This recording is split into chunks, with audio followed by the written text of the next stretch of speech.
Hey, what's up? Thanks for pressing play. It's the Jock and Nerd Podcast. On this episode, it's a Geek Christmas in July as we give you our yearly rundown of all the awesome geek news that broke at the San Diego Comic-Con International this year. We talk the posters, trailers, casting announcements from the MCU, DCU, and others, all in this edition of the Jock and Nerd Weekly for Thursday, July 27th, 2017. Check one. All right. This is for all you fans out there. Let's give it up. Jock it, we heard it. We funny, disturbing. Jock it, we heard it. Spoiler alert. Oh yeah. Jock it, we heard it. We funny, disturbing. Oh yeah. Jock it, we heard it. Spoiler alert. What's up, listener? Welcome back to another geektastic episode of the Jock and Nerd Podcast. My name is Imran. My name's Anthony. He's the Jock. He's the nerd.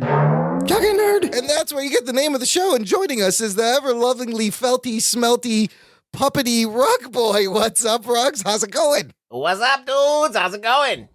Oh, it's going just dandy. We got a great show for you today, listener. If you're a first-time listener, this is the free weekly podcast where we love to geek out about comic book and superhero-related things. We give you news, reviews, and interviews every week up in your ear holes. This one is going to be special because, look, you know how some podcasts, you have a big convention like San Diego Comic-Con and there's tons of news and trailers. And some podcasts, they'll turn around and record their thoughts and get it out right away. Not here. Not here, listener. We'll give you all the news a week later, just about when you almost forgot what happened. Yeah, it's like a reminder. We wait till it's just out of the news cycle, and then boom. Oh, shit. It's new again to you, the listener. So That's how we find out if it's real news. Like, we have to wait till the fake news goes away, that's and then we get the real news. New news is fake news. Yes. That's right. If you've got anything that you've learned from Trump is there's a lot of fake news out there. There is a lot. So after a week, the stuff that sticks. So we're doing you a favor, listener, by waiting. Look, there's a lot of news. It's going to be a long show. This is a good show if you're an artist drawing and you're listening to us. And something I realized when we went to G-Fest is that I met all these artists and I was like, what do you guys do when you draw? And a lot of them said, I listen to podcasts. And at which point I was like, here, listen to this one. And I gave them a sticker. So hopefully they're listening. Shout out to all the artists out there. Hopefully we can inspire and not fuck up your creative masterpiece with our insanity. I think we inspire, guys. Well, Sure, why not? We're part of the art. That's the great thing with the John Bellattis and the Nick Chefs. We all perspire, for sure. We hope we make you perspire and inspire. Let's see some fan art of Ramadan versus Ghetto Robo artist listeners out there. No one do that. Get on that. If you don't know what that is. Someone will do it. Someone's going to do it. If you don't know what that is, just listen to the end of the last episode. Yeah, you'll want to just skip that part. Okay, we got a lot to cover. We got a lot. Let's go.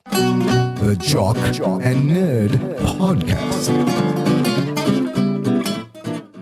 If you want to get in touch with the show, listener, just visit jockandnerd.com/contact. I love the music to transition.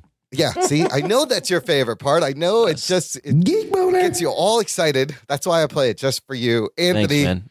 Visit our contact page on the website for links to how to get in touch with us and visit the show notes, jockandnerd.com/179, because we're going to be talking about a lot of posters, a lot of trailers, all the stuff that we like from San Diego Comic-Con 2017 in our news roundup. But before the convention even started, guys, the Hollywood Reporter comes out with this article. This is on the Thursday of the convention, like the first unofficial day, saying that sources say the studio is working on plans to usher out Affleck's Batman gracefully and addressing the change in some shape or form in one of the upcoming DC films. Now, this is like 2 days before their panel at Hall H.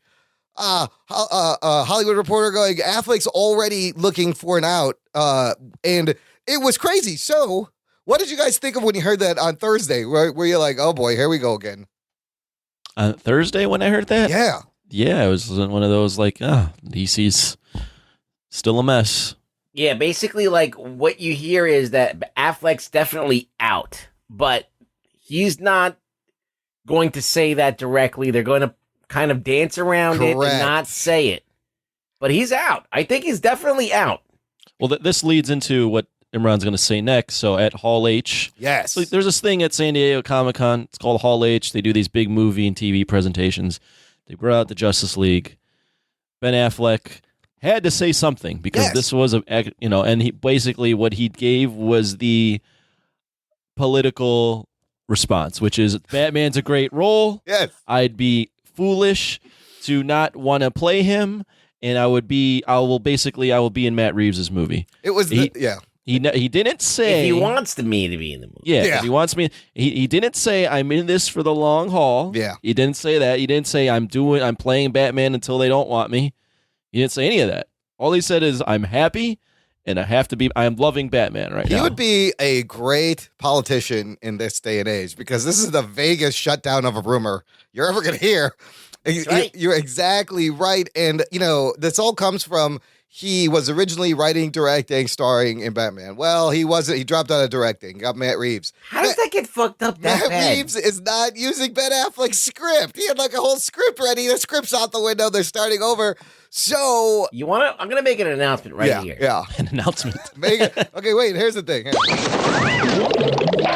Here's the rundown. There's like a 60% chance that this Matt Reeves movie will never be made either. You think so? I mean, Yeah. I don't think this solo Batman movie, and they've announced it, so we'll get to that. But I agree. Until I see this thing filming, Yeah, there's so much bullshit what is going on. going I have never seen a clusterfuck like this ever in just getting a movie. I mean, no Flash, no Aquaman, but listen, the clusterfuck continues. Now they did have. Well, let me comment real quick on why it kind of makes sense that they want that there's this kind of reporting going on.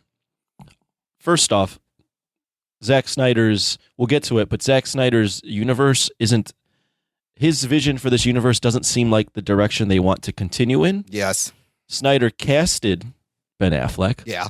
They also probably casted Ben Affleck with the caveat of, hey, you be our Batman, you'll get to direct a Batman movie. All of that is now gone. Yeah. What is the incentive for Ben Affleck to do this? What is Matt Reeves throughout the script? I'm sure Matt Reeves wants his guy in there. Yeah.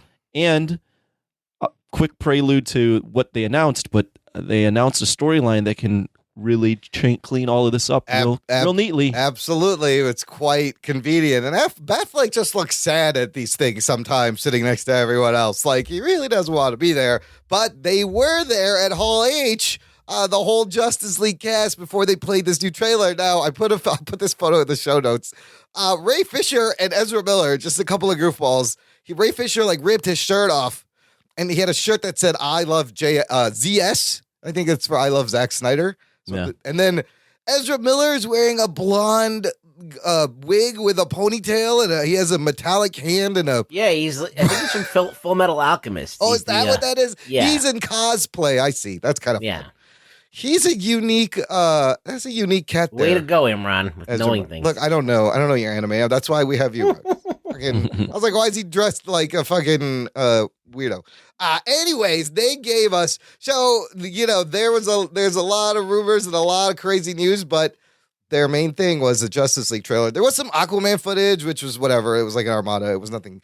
Well, it's stuff that happened that we can act like we saw, but we didn't see it, so there's no point in talking about it. There's no point. What you can watch is this trailer, 4-minute long, new Justice League trailer. Guys, thoughts on the trailer that starts with a lot of Wonder Woman? It's kind of interesting. Well, that's a smart move. I'll start with the smart move going with the Wonder Woman. My first thought when I saw it was, oh, this is kind of cool. Like they got a lot going on here. There's a ton of action. There's some quippy lines. It sounds like the way it's edited, Whedon might have already some influence on it, although who knows? Who knows what was filmed and what wasn't. Overall, I thought it was a really good trailer. I thought it was a lot of fun. It would make me excited to see the movie. The thing that I'm still skeptical that this is even going to be good, first off. Right. I hate to be that guy, but I will be, because DC movies have been pretty shitty up until Wonder Woman. But the thing that struck me was there's the line there where Batman is narrating how Superman was this beacon of hope, and he really inspired people. I don't have the exact quote. He's talking about how Superman all those Superman's inspiration and hope giving. It says a world with no hope, and everyone, because of Superman's inspired the Justice League, right? Yeah. I find that so ironic because that character in the last movie was trying to kill that man for about 3/4 of the movie. So this just shows to me and then he died. And then he died. Well, it just shows to me the long-term storytelling and plotting out of storylines is just not there because they're telling us a movie that I didn't see past 2 times. What movie are you talking about? Where was this hopeful Superman? You had that in Batman versus Superman. Yeah. And it's funny that Bruce Wayne is narrating that when the whole premise of the entire film was what if Superman goes bad. And Man of Steel 2 also was a movie where you had Superman's dad telling him that the world was not ready for him, that he should not expose himself even if it's at the risk of letting a school bus full of kids die and also letting him die. There's no hope in any of these movies. So what hope are we talking about here? When did he inspire anybody? It definitely wasn't shown on screen. Yeah, you see Bruce is obsessed with Superman a little bit in this trailer. He's looking at hologram rugs. What are your thoughts? Well, when I watched it, I was like, okay, this seems like it's going to be fun, which is okay. I thought that Batman versus Superman was going to be fun, and it wasn't fun. But I think that they have Joss Whedon in here. He's reshooting a bunch of shit. Oh, yeah. Even with the mustache, he's shooting. Oh, we'll get to Mustache Gate in a second. Let's wait. But he's reshooting a bunch of shit. So the levity and the kind of lightheartedness that needed to be in Batman versus Superman, or at least positivity, is going to be in this movie. I have a feeling. It's going to be miles better than Batman versus Superman, but I think it's still going to be a mess nonetheless. But the trailer gives me some hope. It gives me some hope that it could be better than I expect.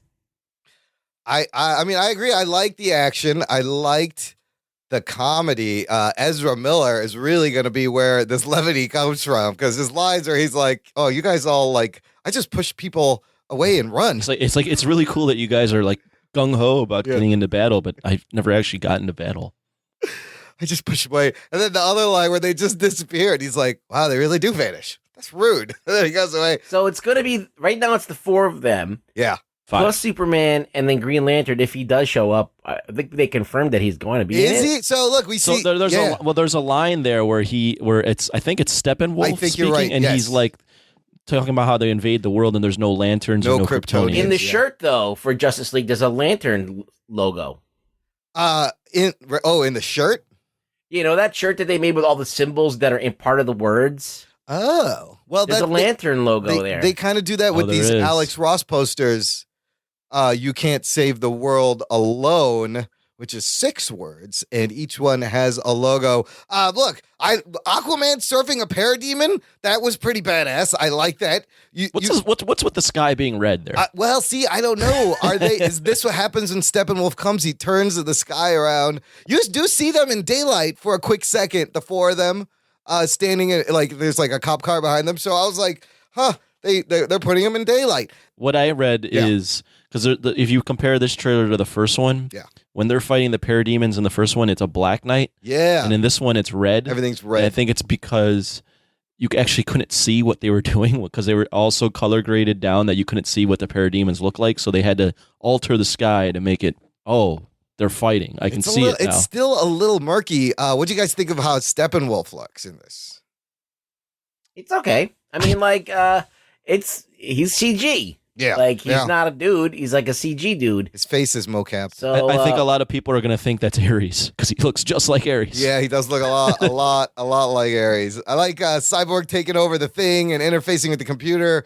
My only concern with these scenes is, like, if you think about, like, the Batman versus Superman trailers, think about these scenes and all, like, the underwater scene and the splashing of the water, and you see Aquaman breathe. Now think about how do you tie all this together in a cohesive thread. I have a fear that it's going to be another mash of just scenes, like, montage together, because really, it could be. You know, I mean, it is, obviously it's just a trailer, but I'm like, how is he going to tie this together in a cohesive story? And then what's bugged me about Justice League and the way DC's told their stories so far, by not doing the Marvel approach, they've kind of just thrown everything together. And what they're saying, it seems like, because there's a part in this trailer where he's like, I thought the age of heroes was gone. Right. You know, and Wonder Woman's like, it needs to come back or something like that. Right. When was it there? Yeah, I was like, when was there the age of heroes? So it's they're talking about things that like happened, and that we're just supposed to know happened, but like no one ever saw it. Like there's a line where Alfred's like, "Oh, this isn't like dealing with exploding penguins." Yeah, or but something we've never like seen that. exploding. But we've never seen any other of movie? this Are stuff. you talking about the George Clooney movie? Like, what are you talking about? So they're relying on the fact that we're all comic book fans and that this just happened in the comics, so it should have happened on screen, but it's never happened on screen. And then, like, on the other hand, Marvel sometimes spoon feeds you things a little too much. So, like, there is an extreme the other way. But yeah, they're referring to things that they think we're just should be smart enough like, to that's know. okay if you're not doing a shared universe. Like, let's say you have one chance to make a Batman movie. Right. And you're telling us this particular story where he's already Batman, it's not an origin story. Then you can make those kind of like little nods to different things, and it'd be okay because you're like, this is the only movie we're going to get. We're going to get this just so you throw in all these Easter eggs, Yes. Yeah. But when you have all these Easter eggs and you're supposed to have a shared universe that's building upon different movies coming together, then you got a problem. It's a little confusing. And then at the very end of the trailer, guys, Alfred says, "He said you come." You see like a Jurassic World T-Rex liquid shaking in the glass. Who do you guys... I know they want us to think it's Superman, but it can't be. It's almost too obvious, right? Who is it? That's Superman? No, I'm saying It's like... gotta be the Green Lanterns, right? Is it... Those are the two candidates. Or is it all the lanterns? Like not just one, like a bunch of them. It's got to be at least two because there's just two... But who's making that noise? There's two water disturbances. Is Kilowog making the stomping sound? At first, I thought it was Superman. I'm like, this is obviously Superman, obvious, but it's like almost too obvious. So I don't know. Yeah, there were rumors that Green Lantern was supposed to show up at the end of this movie. And there's like a little bit of a green reflection in Alfred's glasses. There's a tiny little green dot. If you look, it's real tiny. The original plan was to have Green Lantern show up, and then that would lead to Justice League 2. Yeah, which we'll get to that. That's not a thing. Yeah, I have one criticism of the trailer. Yes. Okay. I don't like the way that they edited the sword bit together. Oh, where he's running and he pushes the sword back into her hand or something? Well, yeah, it's like one scene where the sword looks like it's like just out of place. Like it doesn't fit in the movie. It looks like it's obviously sticking out or something, like a bad Photoshop or something. It's almost too glossy and clean. Yeah, it's just, and then they edit it into another shot and another shot. It looks really jarring. Watch it again. Look at the sword part. It's like really ridiculous. I'll give you one scene that might be slightly disturbing and of Zack Snyder if that's where they're going with it.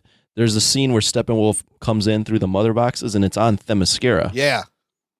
Now they have a lot of goodwill with the Wonder Woman crowd right now, but if his first appearance is him just fucking up Themyscira, killing all of them, people are gonna be pretty pissed because it's gonna be like, oh, the first thing he does is destroy the one place where it's like women are strong. That's a kind of a Zack Snyder thing to do. That'd be a Zack Snyder thing to do. That. He just shit on Themyscira. Yes. I noticed that when he lands, he's in Themyscira, like the mother box is there. What happens? He's not leaving them alive. Oh, yeah, he's gonna beat all their asses. They're strong, but I don't know if they can take on Steppenwolf. We also, and of course, no Superman in the whole trailer. So, and no Henry Cavill anywhere near the convention. Very interesting. They had some cool posters that came out, and sometimes Marvel with this weird Spider-Man marketing had some hit or miss posters. This poster is very Alex Ross inspired. It's very, what the word is, I believe, chiaroscuro, like lots of top lit shadow, very dramatic. And the photographer said he was inspired by Alex Ross when shooting this. Clay Enos confirmed what many fans suspected, as he was inspired by the work of Alex Ross and the Kingdom Come painting that Alex Ross did to do these. And I think it's a nice homage to the Alex Ross. Yeah, I like it. Yeah, it's cool. I like it. I'd rather see Alex Ross painting, but that's just me. It's like a live action. It's like a live action Alex Ross poster, and you have the words "You can't save the world alone" with all of their icons in the world. So Warner Brothers announced 9 movies, everybody. Geek Boner. Here's what they're actually working on. Well, but here's the thing before you announce this.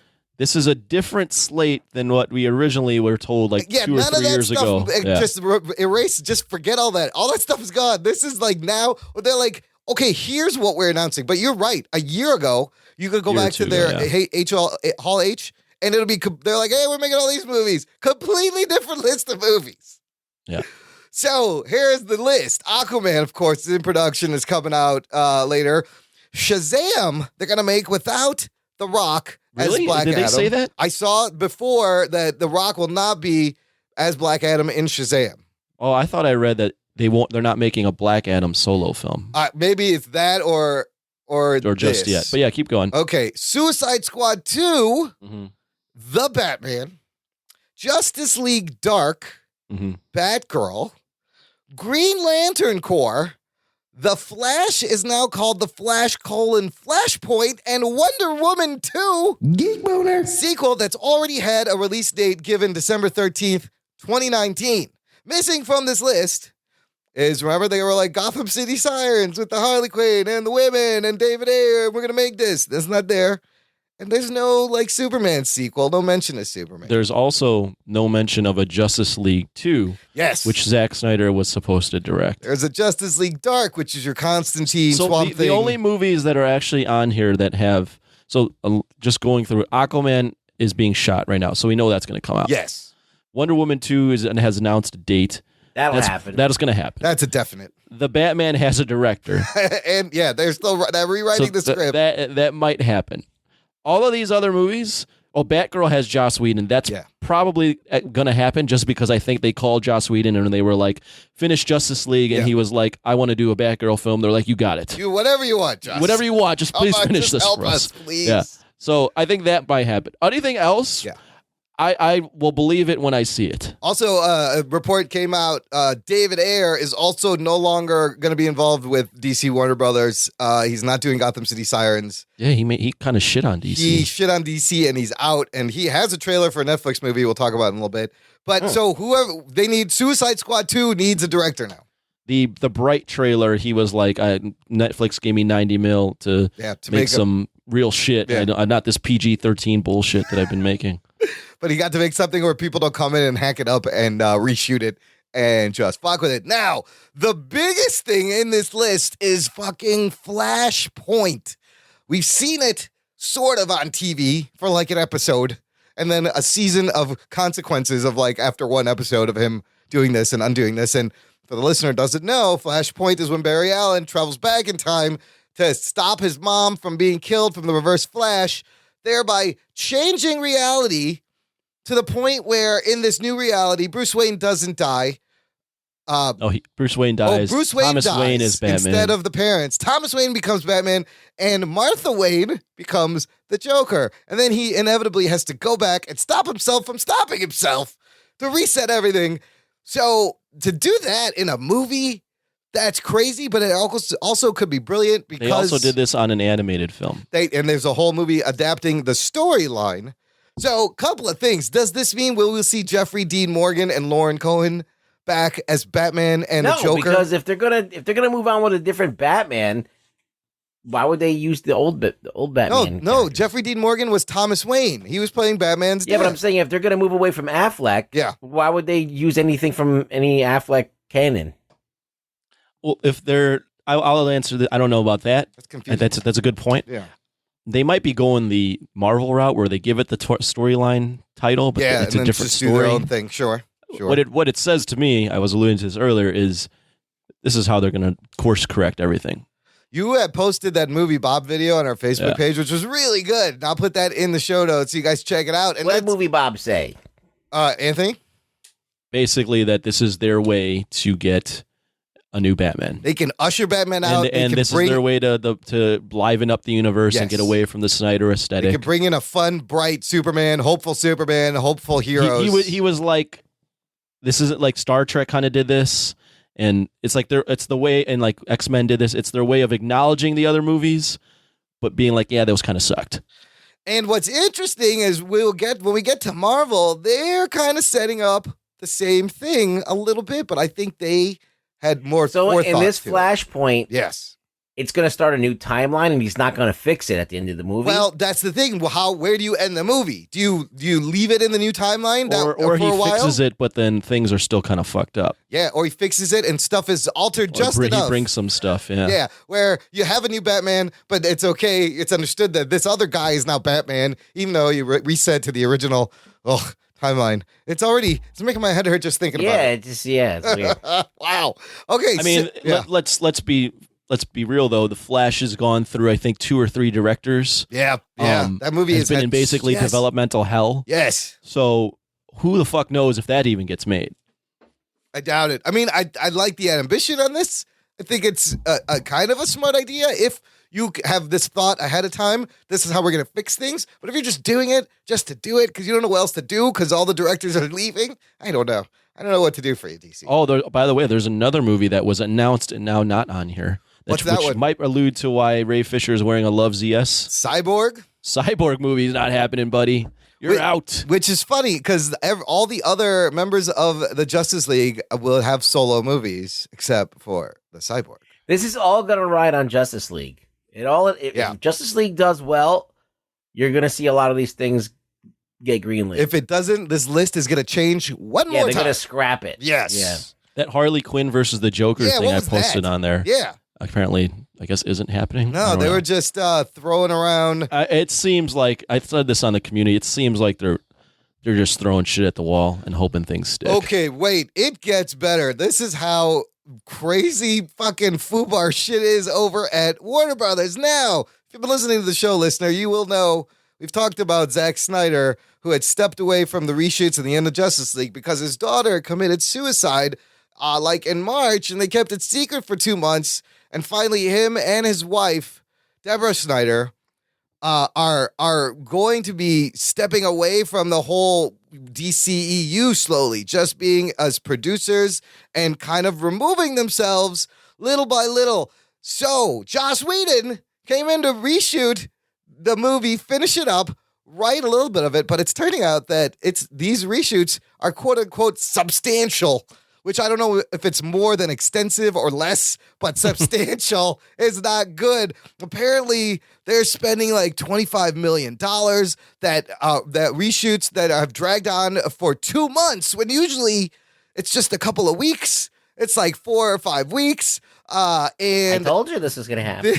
This is a mess. So the problem is, so they must have looked at this. The rumors are that a lot of the action scenes are good, but Whedon wants to clean up a lot of the dialogue. So this is crazy because, this is kind of what we wanted, was Zack Snyder to just take the backseat position of the action. And but let's back up. We didn't want Zack Snyder to leave like this. No, I didn't let me finish. We didn't want it like this. I feel like, though, a lot of this positioning him out was happening way before his tragedy. And there's an article I linked on the community, I think that you have here in the show notes, where they basically says that they've already been kind of transitioning Snyder and Ayer and that just whole aesthetic out of this universe. And now this kind of tragedy in his life kind of helps him take the step with a less of, I don't know, like, of course we didn't want it like this, but we've always got out and said Zack Snyder should do the action, get someone else to do the dialogue. Now, if you're going Zack Snyder action, Joss Whedon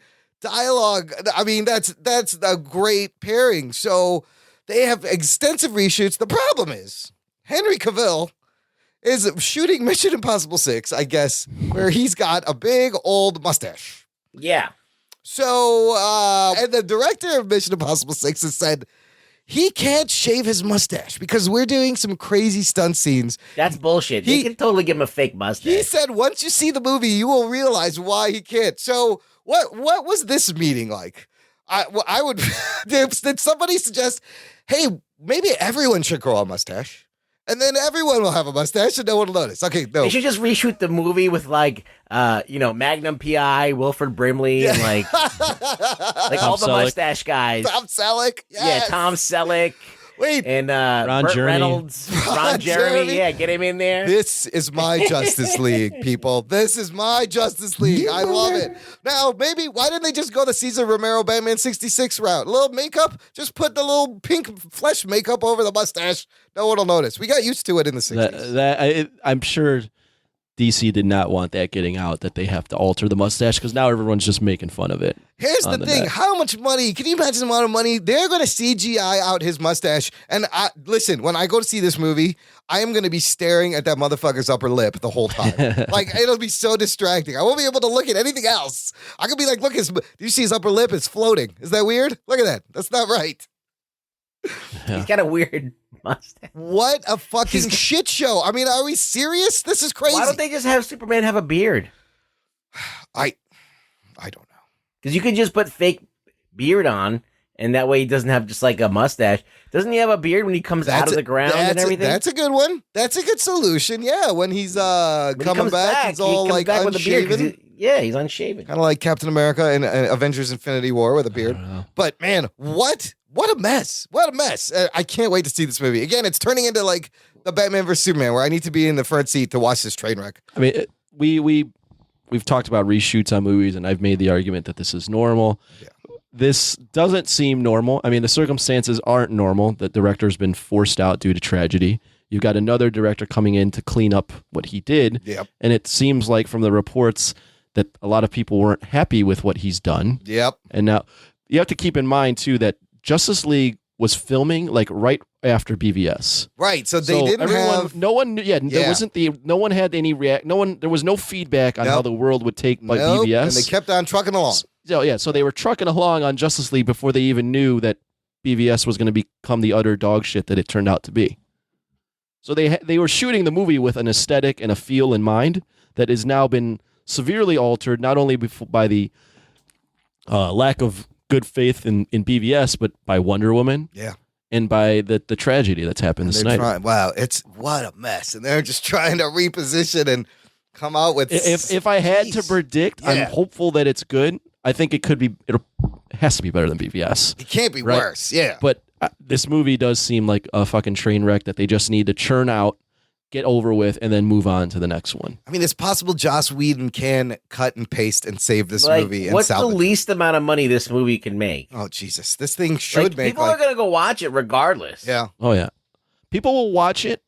It'll get that curiosity view, but what it needs is to be watched repeated times. Right. Yeah. That's when movies start to make tons of money. It needs to have legs like Wonder Woman, and I think they're going to be chasing that, and they're not going to. I mean, they want this to be a $1 billion movie. They don't have a $1 billion movie yet. Wow. And with all these heroes and all this star power and all this fucking controversy, the closest. So BVS worldwide 873. Yeah. And not crack the I think billion. they want to crack that for sure. You would expect to have, if you have all the characters in it, to crack that. And that movie, that's setting a low bar in terms of the quality of the movie, and that made $800 million. Now it's this thing. It's got to kill. I wonder what the production budget on. It's probably like I didn't look it up. It's probably like 250 million. Batman vs Superman was 250. So I think this is almost 300. It's got to be. And the way, I mean, the amount of money, reshoots, yeah, and then they're going over budget. They got the mustache to deal with. They got a lot of things happening. Mustache gate. They got. Let's just say that this movie doesn't. The writing on the wall right now isn't good. Yeah.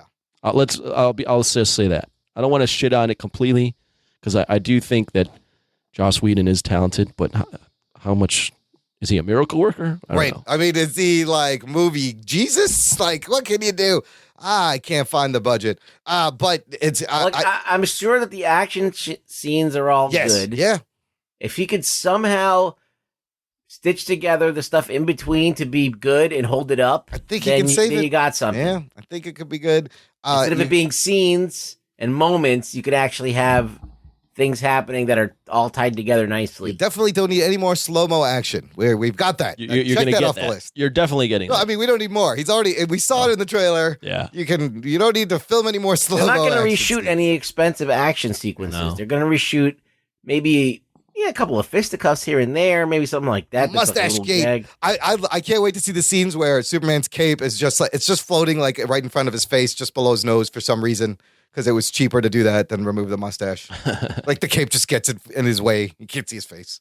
All right, let's move on to Marvel's 90-minute. Well, before we get to the Marvel presentation, real quick, Fox is still trying to make a Fantastic Four movie in some capacity. Noah Hawley, the guy who created Fargo and Legion, is developing a Doctor Doom movie for Fox Studios. Is this a good thing or a bad thing? I actually think in this case, this might be kind of interesting. A movie about a bad guy. That's a good, it's a good thing. I mean, it's there, like, Sony's doing Venom, but I think it would work better because we've talked about how Doctor Doom is a very morally gray, deep character. He's got way more backstory and depth than Venom does, that's for sure. And he's been shortchanged in all these movies. Anthony, how do you do it without the Fantastic Four at all? Well, do you do a Doctor Doom origin movie? I think you would have to do like a Rise of Doom or something like that. But isn't he tied to the Fantastic Four? Or is he completely separate? Is he completely separate? Well, look, originally, he was separate. Like, Doom rose to power his own way. He was like his own Hitler in Latveria and wanted to bring his country up. He had nothing to do. He doesn't have to do with the Fantastic. Then there's been a lot of, like, retcons where he knew Reed Right. Richards early in life, and they went on divergent paths. I like that they're not tied together. I like that they're not. I like that, too. Anthony, you love the Doctor Doom. What do you think? Do you think this could work? I mean, the director seems like he's, the creator seems talented. Oh, Holly's done. Yeah, he's done good stuff. I think Doctor Doom could work as its own solo film, but I think the overriding feeling among comic book fans is, yeah, that's cool, but I want to see him in the Marvel universe. Yeah. Let him. It's a shame he has to be over there with only like Fantastic Four characters, side characters. I mean, technically, he can be with the X-Men characters too. He is owned that's by a good Fox. point. That's right. So That's right. Okay, let's move on to Thor Ragnarok. We got a trailer and a really cool poster and some more news. Let's start with this trailer, fellas. Ruggs, did you watch these? I know I did. I watched it multiple times. The end of it is a little spoilery. I was like, I don't know how I felt about that, but let's start about. Why don't you give me your overall thoughts? What did you think of this new Thor trailer? This trailer's great.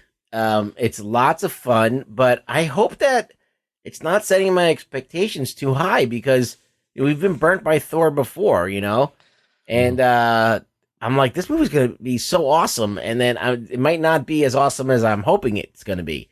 But from everything that I've seen, it seems like Thor meets Guardians of the Galaxy, the first movie. Yeah. And they kind of like put that in a blender and then this is what you have. Seems like it's fun. It seems like it's going to be action packed. It seems like that everything's top notch. You got great actors in there. Yeah. You got Hulk talking. You got a lot of cool shit going on. You got, the woman playing Hela is like this really Kate great Blanchett actress. looks amazing as Hela. Yeah. You got Carl Urban in there. You got so many people like that are Jeff great. Goldblum. You got Loki. You got Loki and Thor side by side shooting guns. You got funny lines. I love the music, the 80s synth music, and like the trailing credits is very like Stranger Things, very 80s. Like he's nailing that. Anthony, what'd you like about the trailer? I'm a Marvel shill, of course. Of course, I like. What did the they trailer. pay you to say? How much they did paid me? They paid me kisses from Mark Ruffalo. Like Hershey kisses, actually. But no, I liked it. Of course, I liked the trailer. I think that I'll even admit that the two Thor movies aren't the best in terms of Marvel films. I still think they're okay, but they're not great. They haven't hit it out of the park yet with Thor. I think this has the potential. It seems like, as Rugboy stated, the Thor thing hasn't worked as well as they'd wanted, so they're really leaning in on that Guardians vibe, with just how fun everything is. And I mean, if you look at the sets, it looks like it's Guardians, but with Thor. Yeah, same color palette, same like not Asgard, like weird planets, weird shit. And maybe that's going to work for Thor. There also seems like they're really leaning on the comedy, which is kind of funny in that the film's called Ragnarok, which is supposed to be the end of all things. So I'm worried about that. Weird. I'm worried that it might be too much comedy, especially for a storyline that's supposed to be that like this ending of she says all things. Asgard is dead. Like she kills everybody. The whole 80s thing is coming from. Where's that out of? How does it fit? I think that's just what's hot right now. It is. With Stranger Things, with Guardians, sort of. Yep.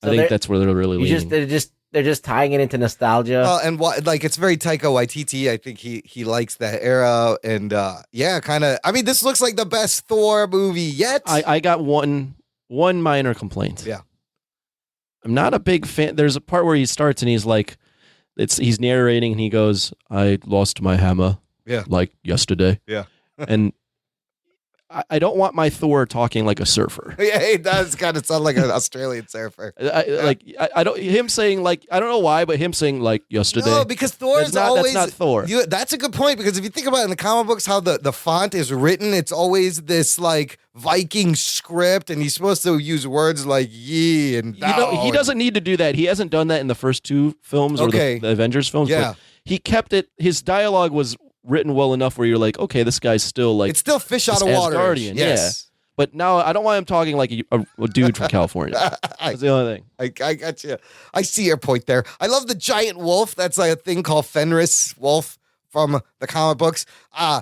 Why is Thor all glowing eyes and jacked at the end? It's very interesting. I want to know what happens there. He's a god of thunder. He's got his thunder back. He's god of thunder. There's a line where she's like, I'm the goddess of death. Right. What are you the god of? And then they cut to that. Thor's getting his groove back. It's very sexy. Apparently Hulk hasn't changed back into Banner for 2 years, which is why he kind of talks like a Tyrael. But I've been waiting for Hulk to talk. And we had discussed like many months ago, is he going to start talking? They should make him talk. I kind of like what they did with the talking. What do you guys think of the talking? I like the talking. I like it as well. It's the evolution of the character. Yeah. He's got to start talking. Not only is he talking, but he's snarky, and he's already knows so sarcasm. You think that the longer he's the Hulk, the more he can talk? I think Waititi said something about that's like Ruffalo said. It goes back and forth. Like the longer he keeps him in, the longer he absorbs. Apparently, him. Hulk really enjoys being Hulk on the planet Sakaar. He doesn't want to be puny Banner. He doesn't turn into Banner. Why at all would you want to be puny Banner? Like that sucks. Well, yeah, I think that at certain points, just like any kind of multiple personality, one wins out. Right. But the reason why he talks is like, it's interesting that they're saying that if he's Hulk a really long time, I guess maybe all of that stuff that comes over him when he changes into the Hulk, it kind of subsides and he could actually think. Right.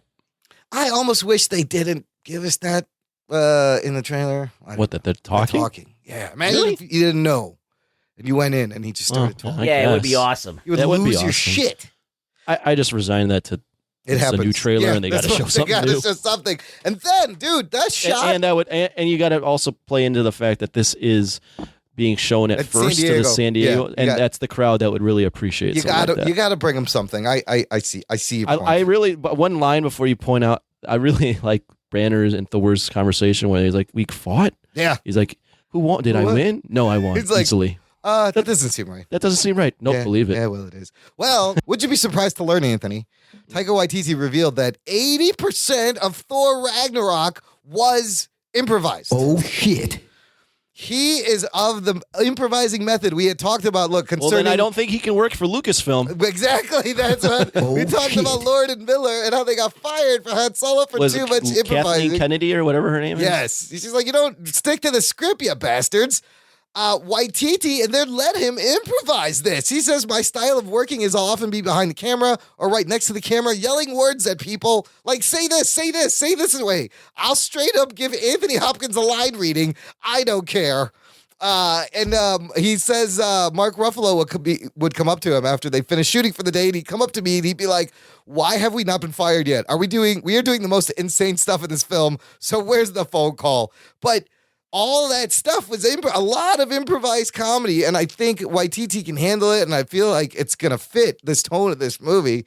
I was really surprised to see that, but also kind of excited. Hopefully they obviously picked the best cuts to put in there. I'm cautiously optimistic. I don't know yet. I don't want to sit there and say with all this bravado that it's going to be great when I don't know it, but what I've seen in the trailer, it looks pretty decent. Well, that's the thing. The bonus of improvising is he's going to have a bunch of shit to pick from, and you just pick the funniest thing. The thing that makes you laugh the most, that's the one that goes in.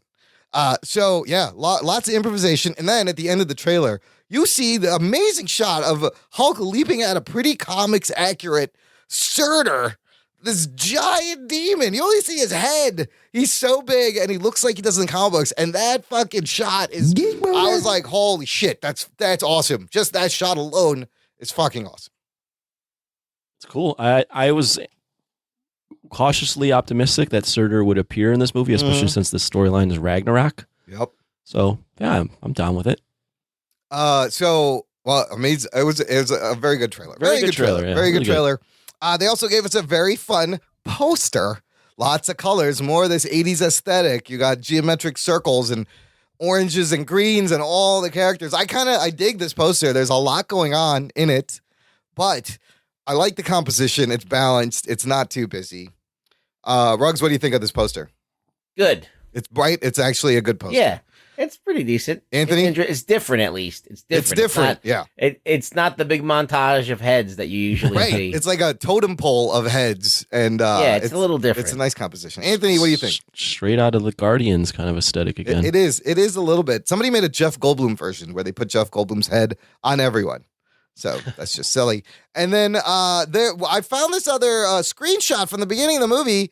Articles coming out saying, are they teasing Man-Thing and Beta Ray Bill? In the very beginning of this trailer, there's this totem tower. And in the middle, you kind of see a statue that looks like Man-Thing. Yeah. And just to the bottom and to the left, you kind of see something that looks like Beta Ray Bill. Another thing, they said Ares was on the other side, but I don't know what that is. But that does see Ares. Yeah, you see Ares. I clearly see Man-Thing. I see that too. So I don't know what that is. That's very interesting. To see Man-Thing. I like my giant-sized Man-Thing. Bring it on. Grandmaster and the Collector are brothers, like in the comic books. They've come out and said that. So that's Jeff Goldblum and Benicio del Toro. And it's kind of funny because the Collector likes to put things in boxes, and the Grandmaster likes to play with his toys in his arena. So it's a nice contrast of characters there. And this could be the shortest Marvel movie yet. They said the cut that they have right now is about 100 minutes. Whoa. Yeah. So I don't like that. I don't know that. I mean, I don't think it needs to be like a 2-hour movie. That's like a comedy. That's like a comedy sized. That is a comedy. That's a rom-com sized movie. Absolutely. Well, we'll see. An hour and 40 minutes. Is that it? It's an hour 40. I mean, you could do a lot in an hour 40 if you don't waste time, but they're trying to tell a lot of story here. You got, so 100 minutes. Here's the only thing. When this movie was first announced 2 or 3 years ago by Fahey, he was like, Thor Ragnarok will have that will basically rock the Marvel Universe in the similar sense that the way the Winter Soldier will.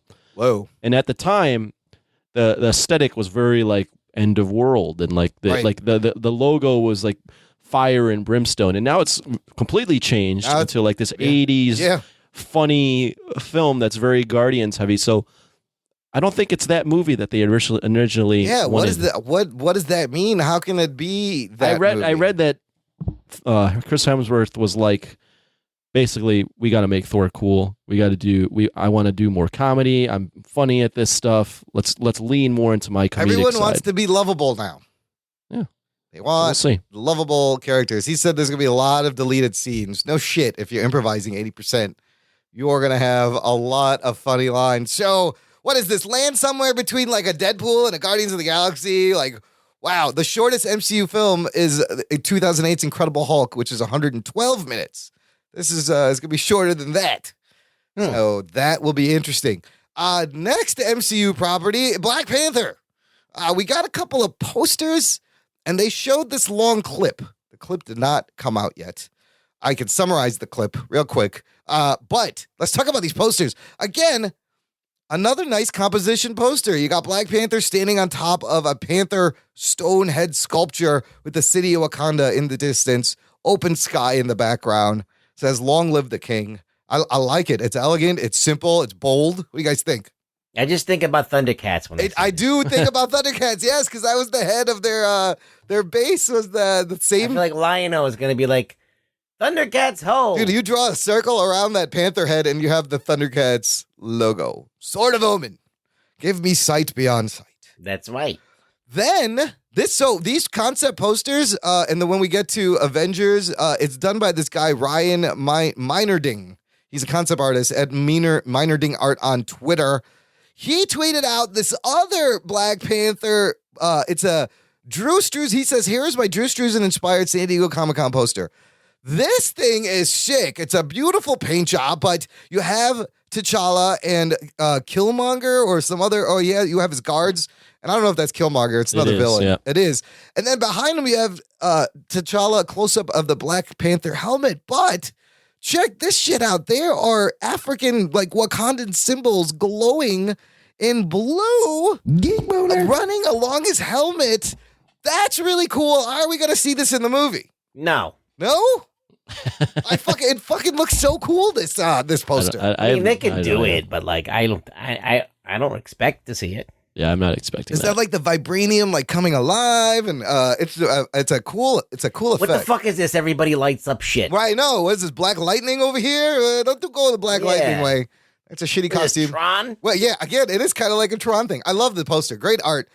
Great art from Spider-Man lights up now. Everybody fucking lights up. That's true. Everybody has to have a little shit. Everyone is a light bright. They have to have a little LED nightlight pinned on them somewhere. Yeah. Bullshit. Keep it in the dark. So they put out this long clip, and apparently the footage got a standing ovation from the crowd. There's a video of the cast who they had not seen this. This was the first time the cast saw it, and their reaction video is priceless. They were literally blown away. They like jump up and they're like, "Oh shit! Did you see that?" Like, I dug that the most. Like how they reacted to it. Well, of course you dug that. You didn't see the footage. I know, but like the fact that what else are you gonna dig? The fact that they're like, "Holy shit! This looks amazing" for the first time. The footage was they started out with a casino scene. There's a deal with Claw and Everett Ross, and Black Panther is there with his security guards. He jumps up like a couple flights of stairs. You see Claw. He's got a prosthetic arm that turns into like a laser gun like he has in the comic books. That's pretty cool. There's another scene they describe where T'Challa's running and his tuxedo kind of dissolves into the Black Panther suit. And he's jumping cars and shit. And then it ends with him and Killmonger. And Killmonger has a gold version of the suit. And I couldn't tell if they meant like it's exactly the same, but it's gold. Like that got me a little worried. They're doing the thing again where the bad guy has just like the opposite version better not do that of the good guy's suit. Like, it's the same suit, but in gold vibranium? I'll put a description in the show notes. Did you guys read this? What'd you think? What was your feeling after reading this description? I read it. I don't know. I don't know how you can really feel. Yeah. They said it was Bond. Yes, Bond vibe-esque, Mission Impossible cool. Bond-esque. Yeah. It sounded cool. It's cool. I don't know when we're gonna get to see that. Moving on, Captain Marvel. I had the least amount of shit. They had concept art of Brie Larson as Captain Marvel, but couple of big pieces of information is it's going to take place in the 90s. Oh, shit. Before the modern day MCU started, which is interesting, and the villains are going to be Skrulls. Geek boner. Now, this may be confusing, because you may know that the Skrulls are part of the Fantastic Four lore, and as such, they can only be used by Fox. However, there's a shared deal. Basically, how it works is the generic Skrulls they can use. They can't use any like named character Skrulls that have like a first name, like Jeff Skrull or Charlie Skrull, Francis Skrull. They can't use those. They can or Super Skrull or Super Skrull. They can't use those, and it's the same thing. That's how they got the Watchers in Guardians. They couldn't use Uatu, but they could use the Watchers in general. So there's a couple of these characters where there's a shared deal going on with Marvel. Kind of interesting. So Nick Fury, this is where we get to see Nick Fury again, I think, the first time after a long time, and apparently he's going to have both eyes. Sans eye patch. How are they going to... So they're going to de-age Nick Fury, and then how are they going to... They have to black don't crack, Black don't crack. They don't got to de-age him. They just light him up a little bit more. How will they explain that this movie is set in the 90s and that Brie Larson hasn't aged more than a day when she shows up in Infinity War? Well, she's half. She's in space, right? Free. I guess you don't age. Not only that, how do you explain that there's been... No, she's like super, so she doesn't age. That's cool. If there's been a Captain Marvel cosmic character, why hasn't he said anything to anybody? Why hasn't there been any mention of this since the 90s? Maybe we'll find out. We'll find out. Now, the Skrull thing brings up a lot of questions. Before you get into that, let me just say, I'm happy that now the 90s is a period piece. Yes. Because now that is the first decade that I can actually relate to. Ew, but it has the worst shit in it, though. Does it? Yeah, Clone Wars, fucking Clone Saga. You dummy. I'm that. talking about the 90s as in a setting for a movie. Oh, I see. I thought you meant that what happened in the comic books in the 90s. Like everything's been 80s, 70s, 60s, 90s. Let's do it. Yeah. Finally. Something in the Give the Fresh Prince some love, Dan. It's all Fresh Prince jokes and it's all baggy fucking clothes and Bill Clinton humor, Monica Lewinsky jokes. Yeah, hell yeah. Bugs in Harmony. I remember We're that. just discovering the internet. Remember the 90s? I remember the 90s. Oh, I remember the 90s. I love to remember the 90s. Remember the 90s. So Captain Marvel in the comic books, she's supposed to be like half Kree, right? Isn't she like half Kree? She gets infused, I think, with Kreeness. She was a normal human. A Kreeness. She's got a bit of Kreeness. Someone infused her with their Kreeness. Funny, she doesn't look Kree-ish. She's a Kree. Well, there's Captain Marvel. I've seen his Kreeness. Yeah. Get So I your think she hands falls off in my love with- Kreeness. Wait, did you say she's a Muslim? No, Marvel. Oh, no. Look, so in the 70s, there was a Kree-Skrull war, which is something they could touch on. But are they leading up to a secret invasion? And if so, how many do you think, who's secretly a Skrull now? This is their flashpoint that DC has. This is how they could replace the Tony Starks, the people coming out of their contracts, aging out of these parts maybe, with Skrulls. I stand corrected. That would be horrible if they did that. She is a fusion of alien Kree and human genes. She's Kree and human. Yeah, but secret invasion? Yeah, I don't want things to be retconned to say that they were like all Tony Stark here. was a Skrull the whole time. That would be the worst. Yeah, that would be the worst thing they could do. How do you move on from Tony Stark Iron Man then? You just hand it down. He's like, I'm too old for this shit. You give it And to he just- Riri Williams then? Yeah, give it to somebody else. Rhodey? That being said, I do think that that's eventually where they're going to go. Secret Invasion. Yeah. See, I think they had this plan for a long time. Longer than Warner Brothers going, hey, let's just do Flashpoint. Affleck doesn't want to be here. We can write him out. But you wouldn't recast the actor just because someone else was pretending to be him. That's retarded. That's a good point. They would still look like that. Yeah. Yeah. I don't know if that's their way of recasting. I think it's just their next thing after Infinity War. Secret Invasion, whatever Phase 4 is. Then they get to fight each other again? Well, they're always going to be that's fighting the only each thing. other. I don't want to see them fighting each other again. It's going to be Secret Invasion was See, pretty like, cool I story. would rather them build up like a bunch of different bad guys that will all coalesce and come together and fuck with everybody all at once. And not do something from the comics. Make up their own shit they've built. All the villains kind of coming together and forming a supervillain group. Or something. Like they realize that they can all band together and fuck these guys up. Interesting stuff. This movie isn't coming out for Somebody a while. should die. Yeah. Maybe Tony Stark dies. I think we might see somebody's going to die at the end of Avengers Infinity War. Also, confirmed Captain Marvel will not be in Infinity War. She does not show up. So I don't know how they're going to lead us all into this. What about part 2? I don't know. They just She said... She will definitely be in part 2. Yeah, I could see it being where part 1 ends and she like shows up maybe in a post-credit scene, like to kind of save the day for a little bit. Her character's really powerful. She's one of the most powerful, superheroes in the universe, cosmic wise. So that's the Captain Marvel news. I have a little bit of Antman and the Wasp news. They showed footage again that has not been come out to the public, and a poster and some casting. The footage, you can read the description. It sounds like they're shrinking and people getting big and a van gets flipped over, whatever. You see, the poster gives you a little bit of look of what Wasp will look like and a giant Ant-Man as we've seen him in Civil War, and the heads of the leads, Paul Rudd and Evangeline Lilly, Michael Douglas in the background, Michael Pena. The biggest thing was the casting. This casting, they got two great actors joining the cast. Michelle Pfeiffer as the original Wasp, Janet Van Dyne, and Lawrence Fishburne. It's Dr. Bill Foster. Oh, you're Goliath. Leaving out the other stuff? What's the other stuff? They've got Randall Park? Oh, as there's two. Somebody's playing Ghost. I didn't know these characters. Randall Park. That's right. Walt Goggins is the villain. Who is Walt Goggins? Look his face. He's on whatchamacallit? Look him up. You'll when you see him, you'll be like, Randall oh, that Park guy. is in that. He's in the TV show right now. Oh, this guy. Yeah. He's got a fucking evil face, Walt Goggins. Yes. Walt Goggins has a very evil face, and he's playing Sonny Birch. Yeah. Sonny Birch in Randall Park. What the fuck is that show? It's really good. There's Jimmy Woo, Shield agent.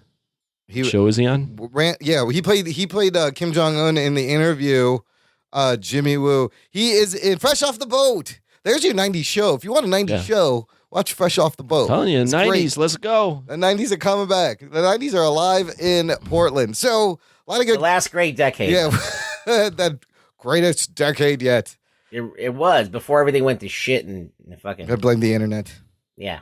Good cast additions for I Antman. like both. I like Michelle Pfeiffer as Janet Van Dyne. That's great. That's a great That's pick. interesting.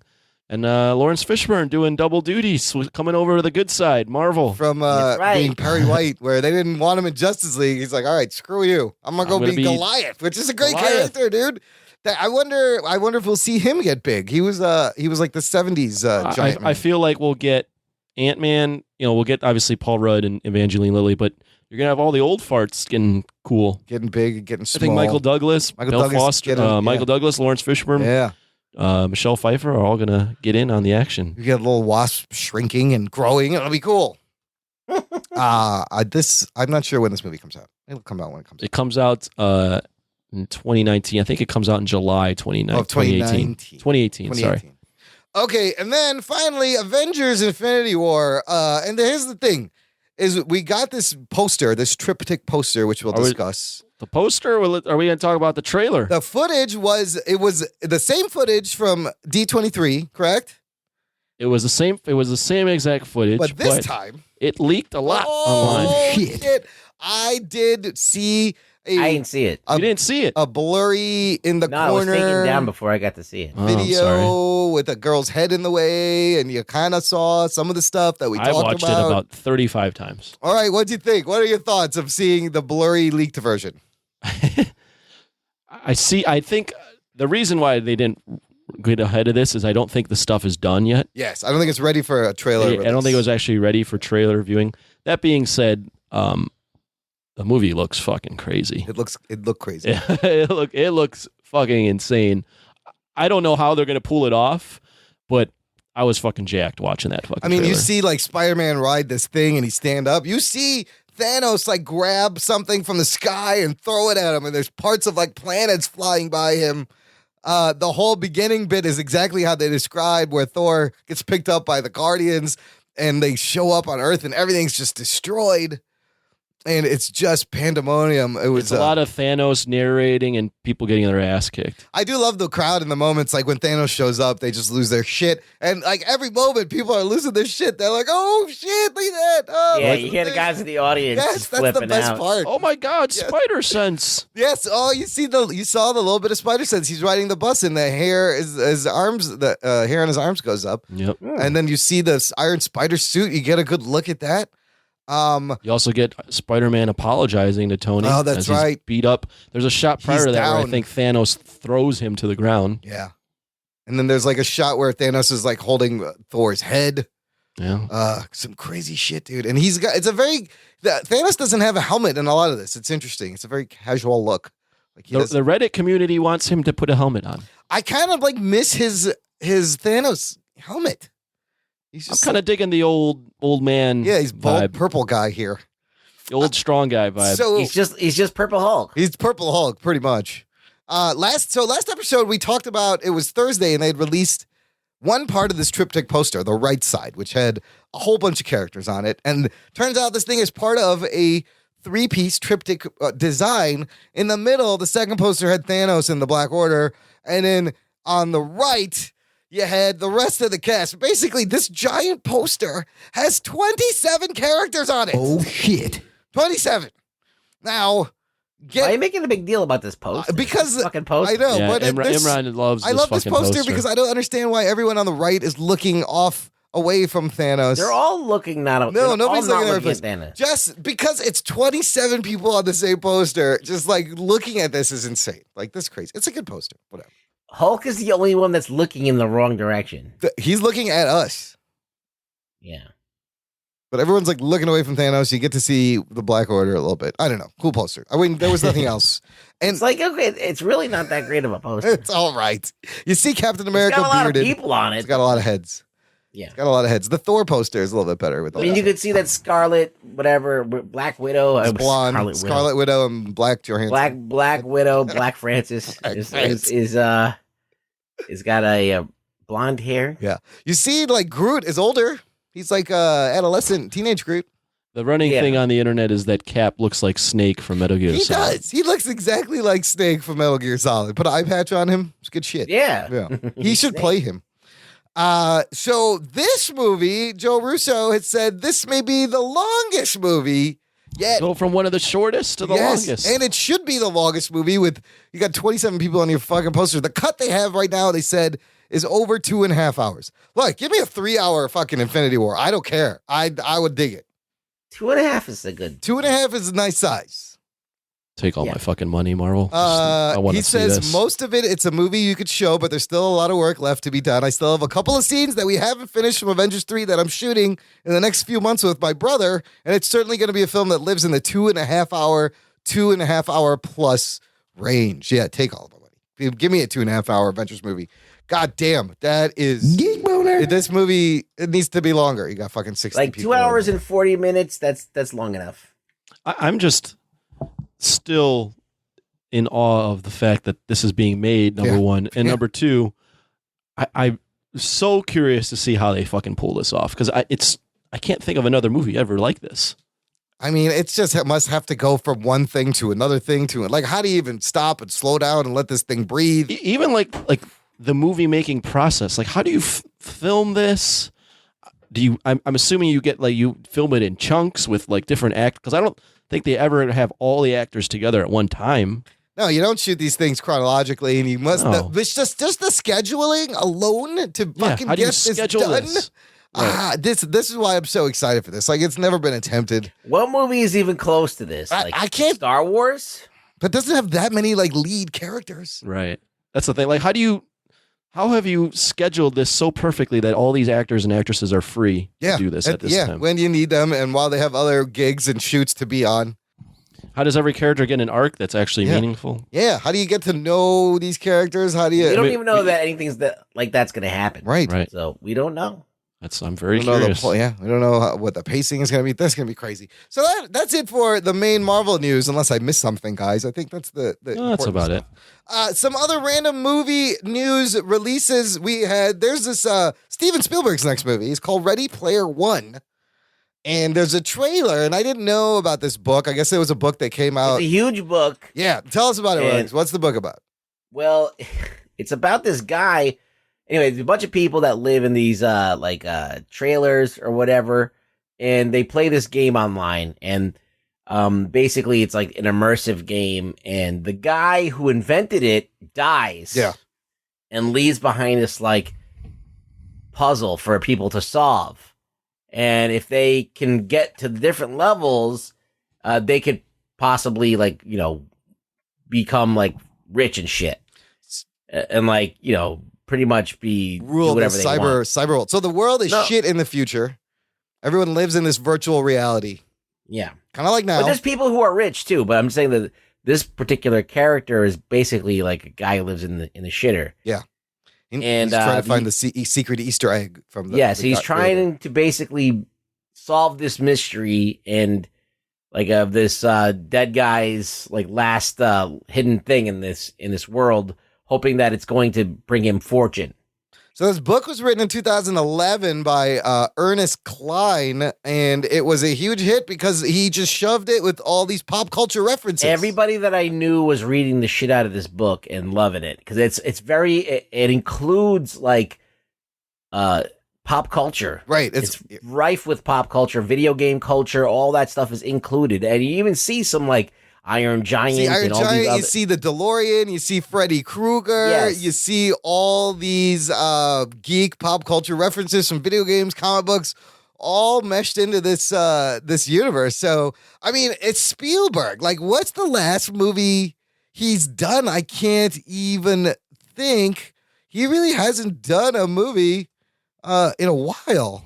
He's produced a lot of shit. Yeah, where's this is his next? That's producing? What was the last movie holy shit, his producing credits go on forever. The BFG. Yeah, before that, Bridge of Spies, Lincoln Warhorse, Adventures of Tintin. So he's made these kind of, I don't know, they haven't been huge movies. It's fucking Spielberg. Ready Player One looks exciting. Anthony, what'd you think of this trailer?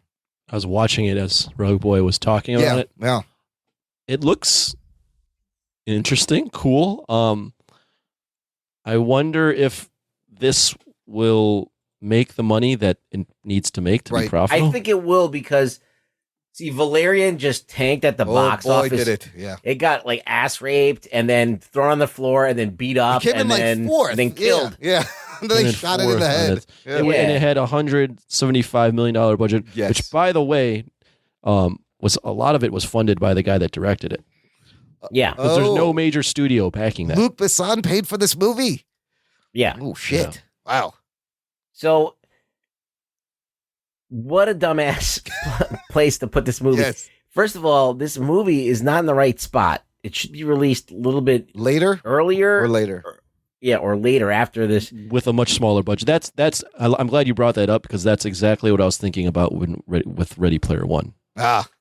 Is a big budget on a movie that they might overestimate the fan base for. But see, the Valerian though, but Valerian is not well known here. Right. Yeah. Ready Player One, I think, has way more. It was a bestseller. It sold a lot of books. A lot of people were reading it. In the reading community, people who read books community, they were all into that shit. the readers. Yeah, the readers who like to read the book. Yeah. So this is coming out in March 2018. Could be okay. Listen, like Hunger Games is not on our radar, but there's a lot of people. Twilight, it's not on our radar, but people read it and people went to go see it. Yep. So I think this is in the same kind of ilk as that. Valerian has no following here. It's a French thing. Nobody knows what it is. So I don't know, man. I feel really bad because I heard a lot of that it was a decent movie. I heard it was all style, no substance. Yeah. It's not, even if it was a great film, I don't think it would have made money just because I think Valerian's going to be one of those that people make a documentary about, whereas this is a disaster from the start. And plus, that would play better in the winter season. Yeah. It would play better if you didn't have $175 million budget for a film that no one knows about. Yeah, where it's a franchise that no one knows about. That's a good point. But you know what? I applaud them for doing something that's not well known and adapting a property that, listen, I would love to go to the movies and see this because it's something I don't already know. It's something new and I can be introduced to something that I don't know about. A whole new world, a whole new universe, new characters. And there's not enough of that going on. Everybody's making these safe bets on these franchises and no one's going to. And this is a testament to how lazy people are or how reluctant they are to take a chance on something. If they don't know what it is, they won't even look at it. What's crazy about so Valerian for me is, I'm glad we brought this up. Valerian for me, I was like, this movie looks really blockbustery. How come it's not being marketed? Yeah, where is... And then I did some research. I'm like, because it's not backed by a major studio. It's backed by STX Entertainment, which its biggest budget movie prior to Valerian was $50 million. Oh Jesus! The most money they've ever made at the box office is $183 million. So this was not a movie with Warner Brothers, Columbia. They don't have the infrastructure to There's nothing. Promote so this. I was like, why is this not being marketed? And then I read about it. And I was like, holy shit, this is a disaster from the start. Look, this is the thing that I've observed from seeing Valerian and everything. It has a bunch of CG in it, and some of it looks good, some of it looks okay. But after you're seeing War for Planet of the Apes, and that level of CG, everything else just pales in comparison. So there's that. You got the pinnacle of CG coming out. That's just so immersive and so realistic. And then you go to this and it just seems like amateur hour compared to it. Yeah. And then you have actors that nobody likes, like the girl who played Dane DeHaan and Cara Delevingne cannot fucking sell a movie. Come on. No one likes these people. No one's ever going to like these people. Nope. You're right. They're unlikable. I don't think that girl's that attractive where I get a boner for The her. Enchantress from Suicide Squad and She's attractive, Harry but she's not in a Osborn way from where Amazing like I want to Spider-Man. see more of her. I can. It's, when you see a girl that she's perfectly pretty, but he doesn't do anything for you. Yeah. And then Dane DeHaan is like not somebody I even think is charismatic or anything. He's not. I agree. So like you got these two guys in there, and then on top of that. I don't know. It's John Carter. It's exactly what we said. I was just going to say that it's just like it's going to go down as a John Carter. Yeah. But let's circle this back to is that Ready Player One though? No. Okay. I don't think so because Steven Spielberg got a lot of cachet. Spielberg knows how to make fucking movies. I mean, I would say that Luc Besson has a lot of cachet with me. Yes. But I love Luc Besson and I love all of his movies. The Fifth Element is still one of my favorite classic movies of the 90s. It's so great. Anyway, it's just a misstep. Should have done better than that. Well, here's better. The thing that's going for Steven Spielberg is what Dunkirk has shown us, which was number one at the box office, is that if you're a director that's big enough and doing something that looks interesting, people will still come out to see big directors. Yeah. Nolan proved that. Nolan still brings Dunkirk. it. And like this is Spielberg, so. But yeah, Spielberg will always put people in seats. What I also thought was funny is the Queen Latifah movie was number 2 this weekend. Like, I think people are really getting tired of fucking these superhero movies, and they just want to see like a rom-com with Queen Latifah. Yeah, they've dragged their chick to a date, a movie that they didn't want to see, and now they have to take one for the team. Yeah, and that's the box office this weekend is an entirely different discussion, but it was crazy, very interesting, somewhat depressing for an Apes fan like me. Yeah, it happens. Yeah, Apes is not even going to make its money back. It'll make it back internationally, but it's not the smash hit that Fox was hoping it would be, which is quite sad. Hey, I got an email from a listener just today that's going to make you happy, Anthony. We'll get to that at the end about Apes. Let's move on to, we talked about David Ayer. There was a trailer for this thing called Bright, directed by David Ayer, starring Will Smith, on Netflix. This is the movie where it's kind of like Alien Nation with like orcs and elves. Living together, and they're searching for a magic wand that could destroy everyone. This is kind of interesting. Like, I'm kind of digging this, especially since it'll just be on the Netflix. But interesting concept. What did you guys think of this? Ruggs, did you see this trailer? I think it looks really interesting. I mean, I know it's going to be a Netflix movie. I'm not really expecting it to be like crazy, but it seems so like creative, right, and fun. I don't know. Hopefully it's good. I'm like hopefully for it to be like really cool and be a nice surprise. An original idea for one. Yeah. I'll give it a whirl. It's Netflix. I already pay for it. Right. Let's go. Let's watch it. Anthony, what'd you think? So when I was first shown this trailer, my friend Chris Atello, who's been on the show, was showing it in comparison to Inhumans, and he's like, how the hell can Netflix get away with something that looks like this, and then Inhumans looks like this? Then I come to find out that Netflix gave this movie $90 million. So that's a huge production budget. $90 million to make this is pretty good. I thought it looked really interesting. I was like, wow, what the fuck? At first I was like, Will Smith on Netflix? Yeah. But then I was like, holy shit, this looks really interesting. There might be some allegories to like race relations with the fairies. Like there's orcs being like the low class, humans being middle class, and then elves being like these high class people. So all of that looks really interesting. The only thing I would say is it's quickly coming out that David Ayer, similar to Zack Snyder, is kind of really into himself. Oh boy, and kind of an ass. Not the easiest to work with. Not maybe? That. It's more just his overall kind of tone with things. And there is a shot where he's like, there's someone wearing a shirt that says "Fairy Lives Matter." And then the opening scene is Will Smith killing a fairy. Oh, boy. I like that. Look, this movie has Joel Egerton. Numi Rapace is in this. Yeah. Ike Barinholtz. She's a fairy. Kenneth Choi. Guess who wrote this? Our favorite Max Landis. Geek Boner. Wrote this. David Ayer directing. This all of a sudden makes me a little more excited to kind of watch. I also watch this. Don't point this out very often, but I really enjoyed the trailer's song. I think that's Ty Dolla $ign that's doing it. Oh, really? I didn't notice the song. Oh, nice. I think it really helps the overall vibe of this trailer. I like when they pick good songs for the trailer that improves the trailer. So this is coming out in December. End of Watch with fairies. Yeah, it's End of Watch meets Alien Nation with fairies and orcs. December 22nd on Netflix. Bright. I think I will be watching it. We got a Pacific Rim teaser for Pacific Rim 2. It was kind of like an infomercial. It was kind of. I was underwhelmed by it. Yeah, it's kind of like a recruitment video asking you to join up into a Jaeger and fight these monsters. But they don't show you much, and then they show you Star Wars boy. Well, they show you a bunch of Jaeger stuff if you go and there's action figures and stuff that you can see online. Yeah. And I'm a little bit disappointed in the Jaegers. I personally know one of the guys that did the Jaegers for the first Pacific Rim. Yes. And I don't know. There's something lacking in these, and they feel like they're too light. They feel like that they're too glossy. They got to be made out of like some metal with some like rivets in it and shit like that. That's like kind of rough looking. I see what you're saying. Heavy looking. This is very shiny. It looks polished. They look like toys. They do look like toys.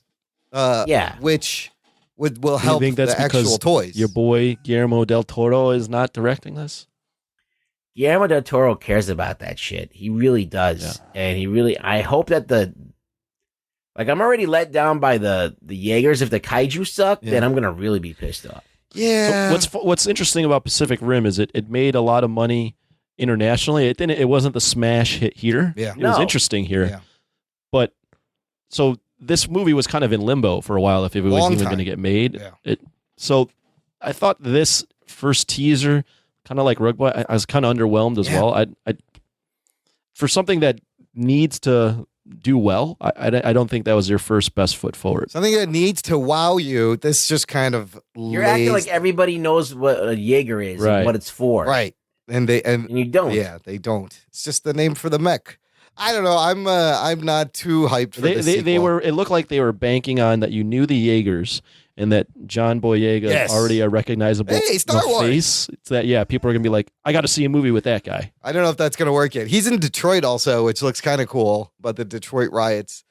But yeah, I love Pacific Rim, and I'm hoping for the best for this movie. I'm hoping that it's at least I don't know how you're gonna follow Guillermo del Toro. It's gonna be really tough to even come close to what he did in that movie.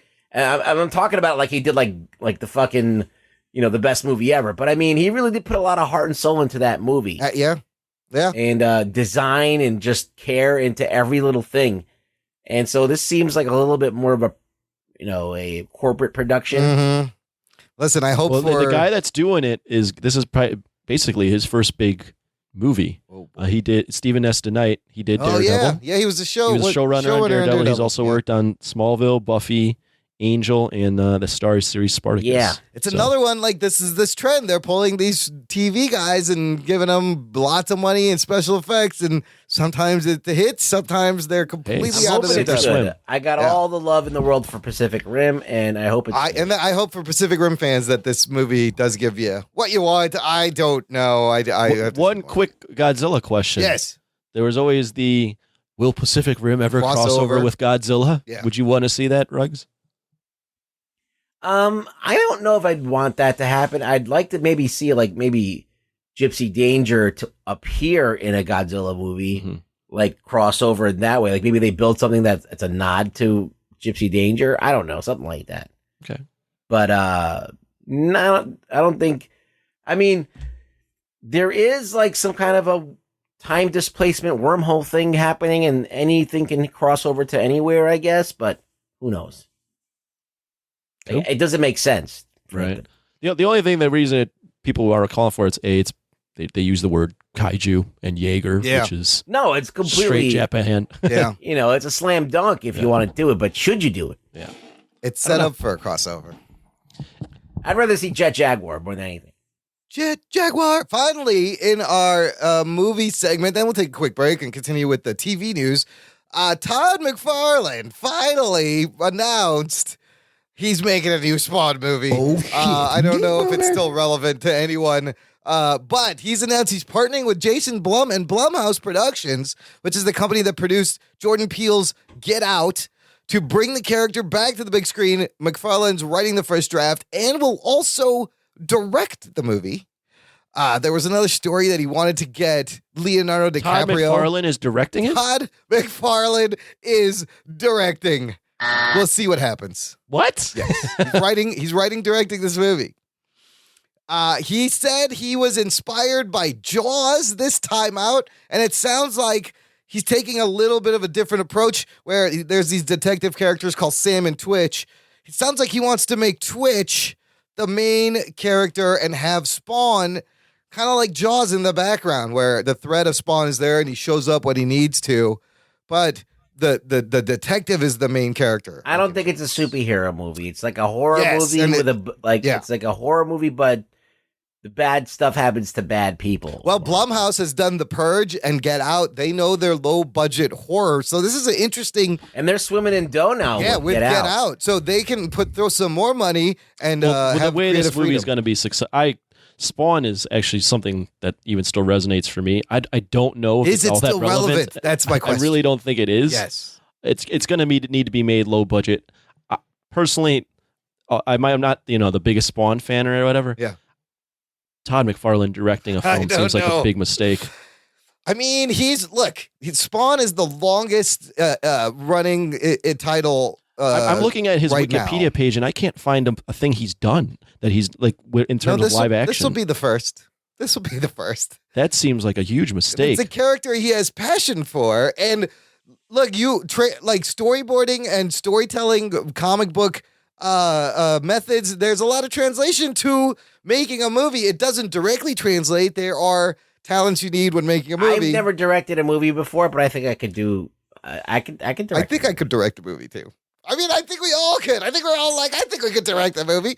McFarlane. I think everyone thinks they can direct a movie, and then they're on set and they're like, "Holy shit, I'm directing a fucking movie."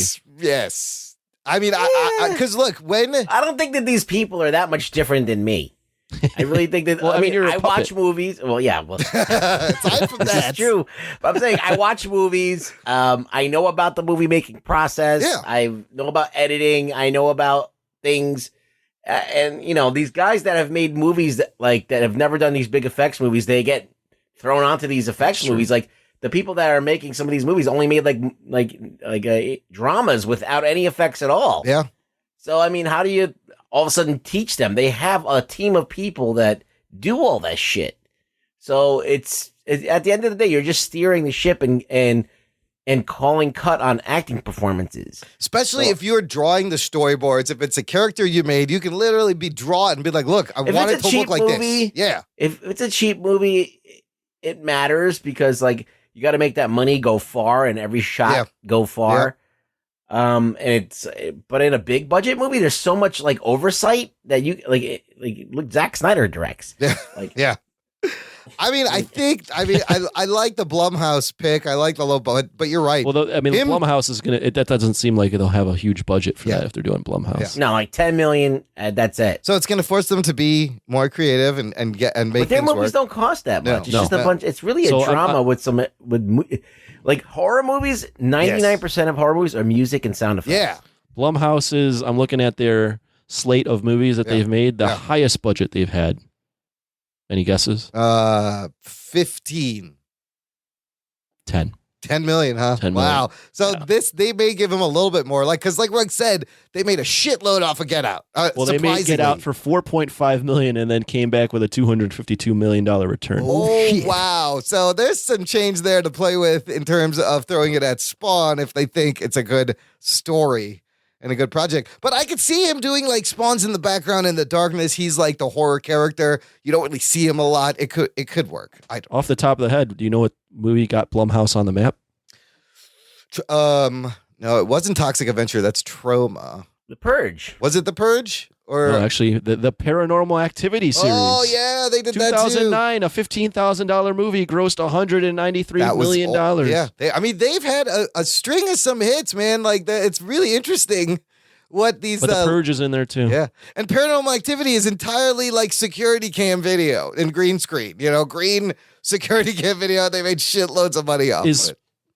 Spawn a type of movie that can be a low budget film and still look okay and not look like the movie that was made what, 15 years ago? Depends. If he's not the main character, yeah. Yeah. Yeah. It all depends on what they spend the money on. Depends on the script. It depends on how he's writing. Yeah, I saw an interview with Todd McFarlane. He said he's going to do a lot of practical stuff. That's good. I think it should be. It should be. And for reference, in 1997, the first Spawn movie. Yeah. We're talking about budgets here. Yeah. 97 now. Yeah. The budget was $40 million. 40, Jesus, in 97. In 97. That's a lot. It's a lot for 97, but it was all and, for the and we're cape. talking about a studio that's not spent more than 10 mil. All that money went into the shitty CGI cape. Oh, shit. It needed more money. It all went to Michael J. White. It went to Michael J. White and putting that cape. All right, let's take a break before we talk about the TV news from San Diego Comic-Con 2017. Here's some fun promos from our podcast buddies, and we'll continue on the flip side. After these messages, we'll be right back. In a world where so many podcasts offer TV and movie news, along comes another one filled to the brim with podcasty goodness that is only slightly better at best. Admit it, you're always looking for a new brand of meaningless movie nonsense in your podcast diet. Look for the 365 Flicks podcast on Twitter, iTunes, Stitcher, and all good third-party podcast apps. You can also swing by the Facebook page. Come join in on the adventures of Kev, a pissy ex-video store clerk. And Chris, a Scottish Whedon Hall. We're your vocal heroes of pissy opinion. We bring you all the latest TV and movie news, reviews, and general geeky rants. As well as a bunch of top fives that you really won't care about. So whether you're Team Iron Man or Team Cap, you're Team Batman or Team Superman, drop on by the 365 Flicks podcast, where the Chris vs. Kev Civil War never stops. This is the podcast you're looking for.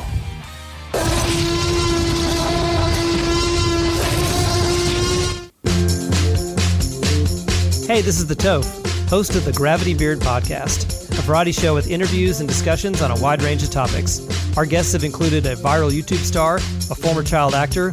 We've even had a guy on who may have solved the D.B. Cooper case. It's a delicious box of audio chocolate. You never know what you'll get.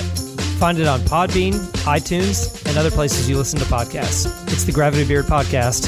It's what your ears will want to be listening to.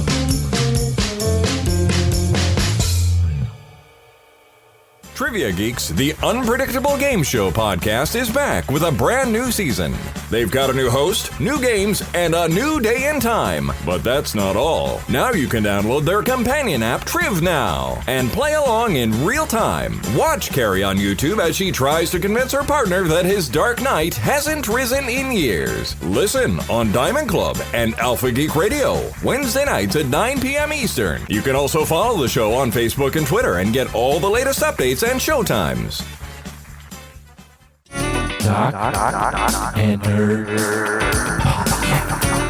What's up, listener? We're giving you tons of free show on this episode, but there's more show. If you've been enjoying the Jock and Nerd podcast for the past couple of days, weeks, months, years, we've been doing this for like almost 2.5 years now.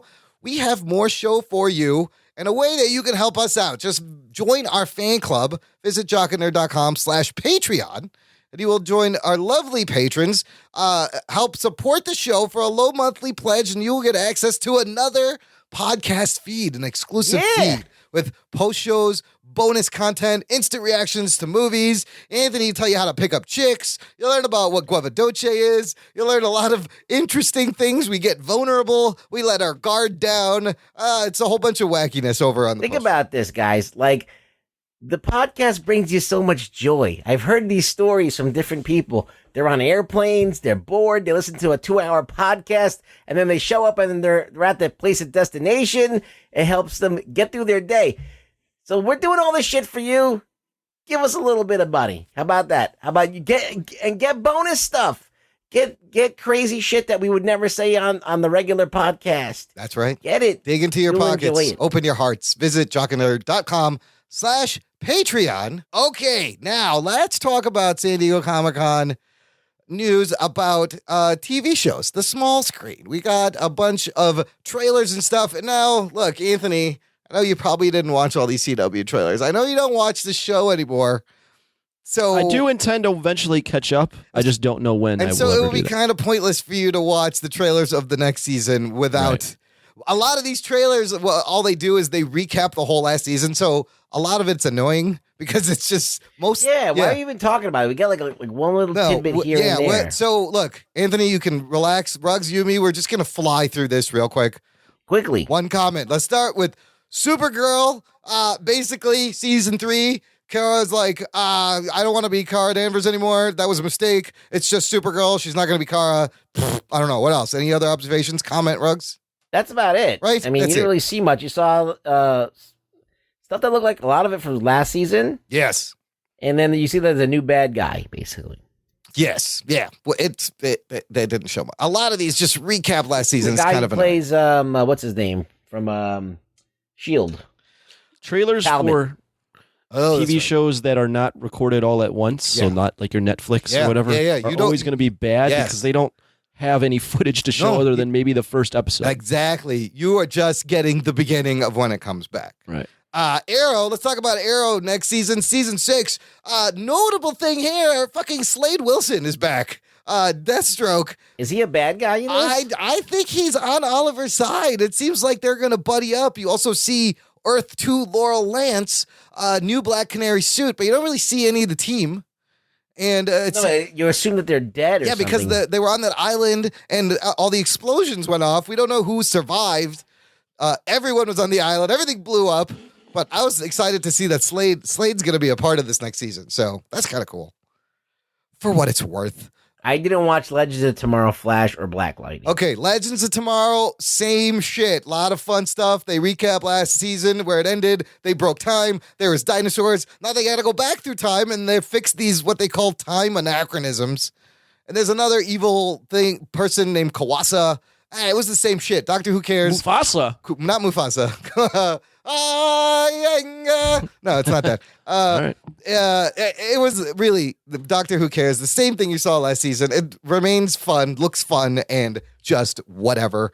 The Flash, as we ended up last season, went into the Speed Force to take the place of Jay Garrick Flash as a prisoner to keep everything balanced.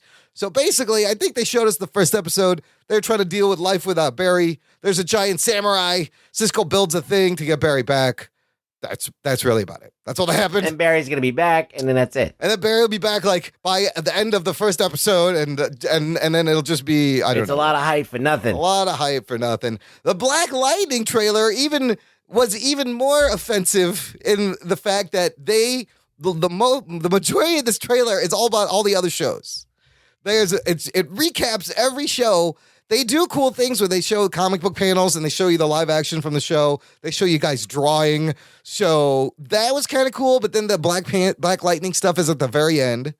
And again, the suit is fucking distracting. Like I can't even look at the action. It looks terrible. Whoever made that suit needs to be fired glowy, immediately. light bright fucking suit. Like it's so distracting. I don't get it.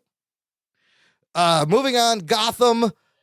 You have Bruce Wayne. I don't know if he's going to become Batman. He started fighting people in a hood, in a jacket, trying to be all Batman badass. Light. He's Batman Light.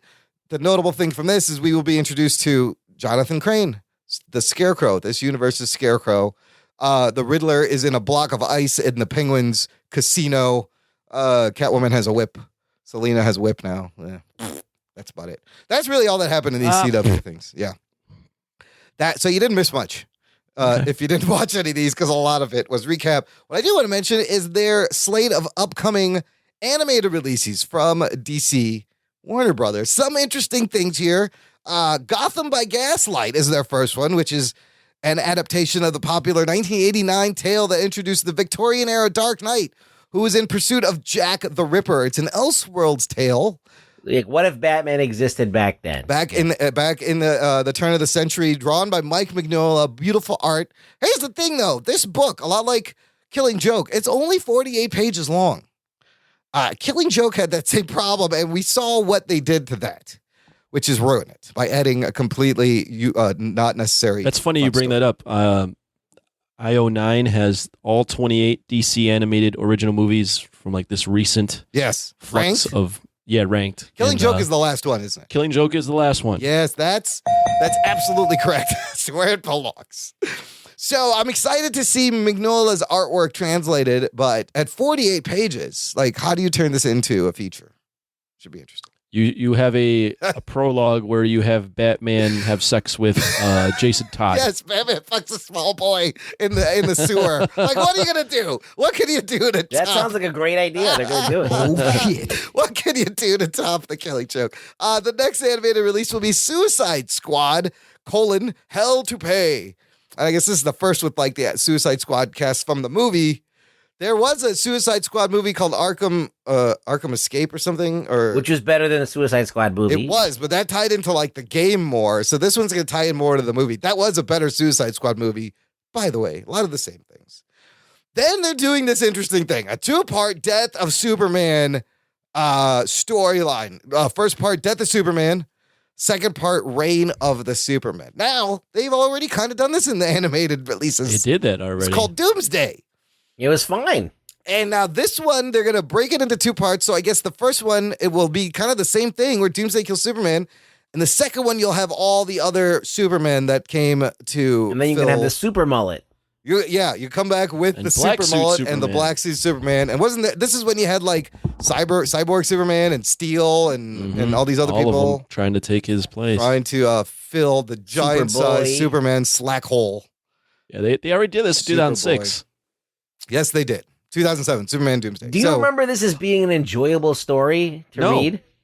Well, Doomsday was the very first movie they did. So Yeah. So I was going to actually, that's cool that Rugboy brought that up. The storyline isn't all, there's an obsession with it because it's the death of Superman. Yeah. And it came out in what, the 80s? Yeah. When they were killing everybody and Remember when these were, Superman came back as lightning? yeah, this was all in this is actually the 90s. Wow. It was the 90s. Early Yeah, the 90s. 90s were the best. But this, I own the graphic novel. This storyline isn't all that other. It's just them punching each other. Well, and that's the thing. This was the height of the splash pages, to the point where this book came out. Each book, as you got closer to the end of the fight, it was just nothing but giant splash page after splash page. And at the time, it was kind of epic, but it was just them violently punching each other, and there was hardly any story. It was just splash pages. It was like a bunch of splash pages. Doomsday's a pretty one-note character too. He He's kinda basically evil Hulk. Yeah. That doesn't turn back. Yeah, and he's just got one thing in mind. I don't know. It just seems so weird that they go to the Doomsday well again after they just did it in Batman versus and Superman. then they did it. They fucked it up in Batman vs Superman. So is this like they're trying to make up for that? They think it's a good idea. I don't know. People want to see this now because of BVS. I don't know the reasons, but that's your upcoming DC animated releases. Let's move on to the MCU on the small screen. Oh boy, they gave us another Inhumans trailer. Let's just, God, who wants to start? This is, first of all, I like the music. Oh, but you know what? They used the song I'm not only human, right? I'm only human. I'm only human, but they're not only human. They're inhuman. They're not only human. It's completely inaccurate. What's been speculated is that the end of this trailer, it goes, I'm only human.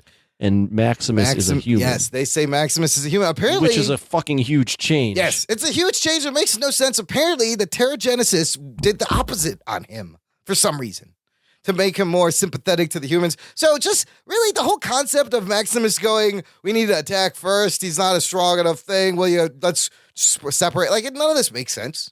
Like, I don't understand what's going on. It still looks like shit. And I think that's the big issue. I don't know if the storyline will be any good. I don't think it will be because I don't know if you guys know, but the showrunner for this is, I think, Scott Buck. Is it Scott Buck? Who did yes. Iron Fist? Yeah. Oh no. Which is one of the worst TV shows. That's the worst thing you could have said, Anthony. Oh no. So this explains you a got lot. that going for that. But not only that, but you also have the fact that they keep touting that this is going to be IMAX and preferring in theaters, and where they've used IMAX cameras, And again, this thing still looks fucking They cheap should as totally shit. backpedal on all It, that. they should. It looks horrible. It's so hokey the way they have the little screen and then it opens up and they're like in IMAX. I was like, really? Now, what's this that the crowd laughed at the footage? What is Apparently, the crowd laughed at the footage when this was. So look, her hair finally moves, but it looks like shit. I'm sorry. I've noticed a lot of people are like, oh, this looks a little bit better. Now I'm interested, which I find that fascinating because this does not look even a little bit better. It still looks exactly the same bland horse shit it was the first time. I guess the crowd laughed at the footage when they played this. It's not, It got lambasted on the internet. It's not getting a lot of love, nor should it, because this is getting like almost worse heat than Powerless in terms of pre-hype.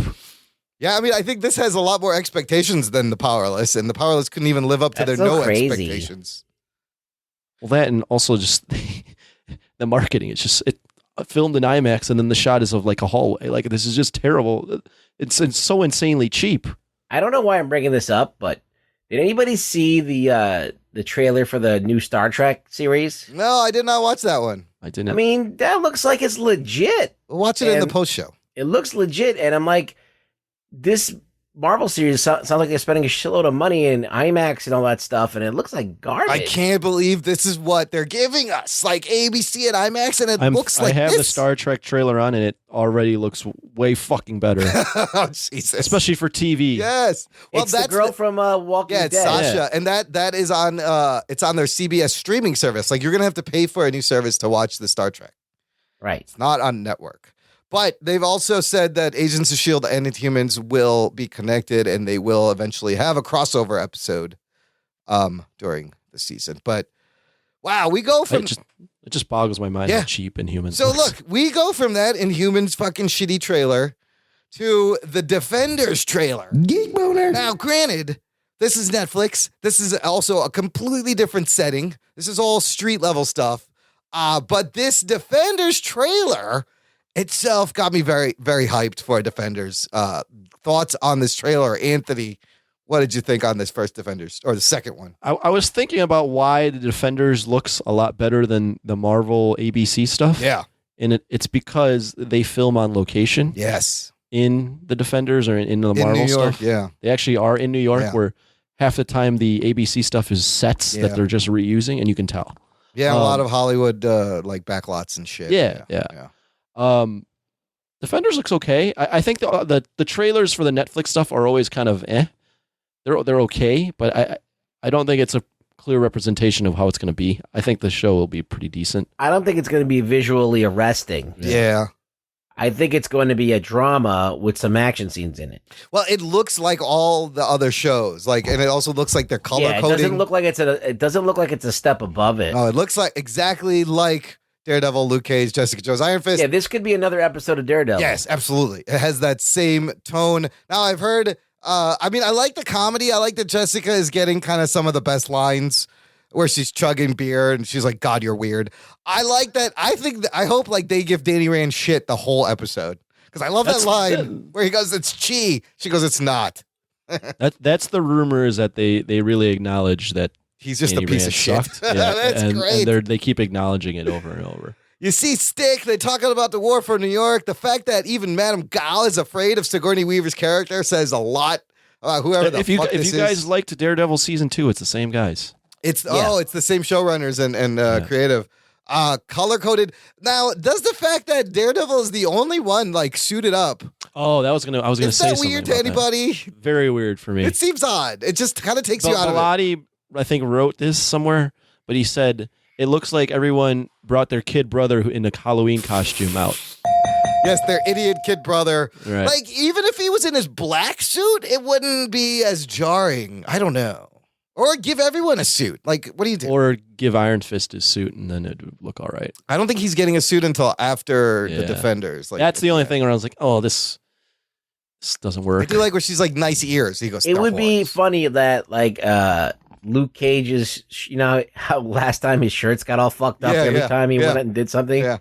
That he's just like, Daredevil's just like, I know this guy who makes shit. Come with me and we'll all get you some shit that won't rip. And then Danny Rand is like, I want some shit too. 'Cause he's just like Jessica Jones doesn't want to be bothered with any of that shit. No. She's like, I already tried that shit. I'm not never doing Rand. that. Yeah.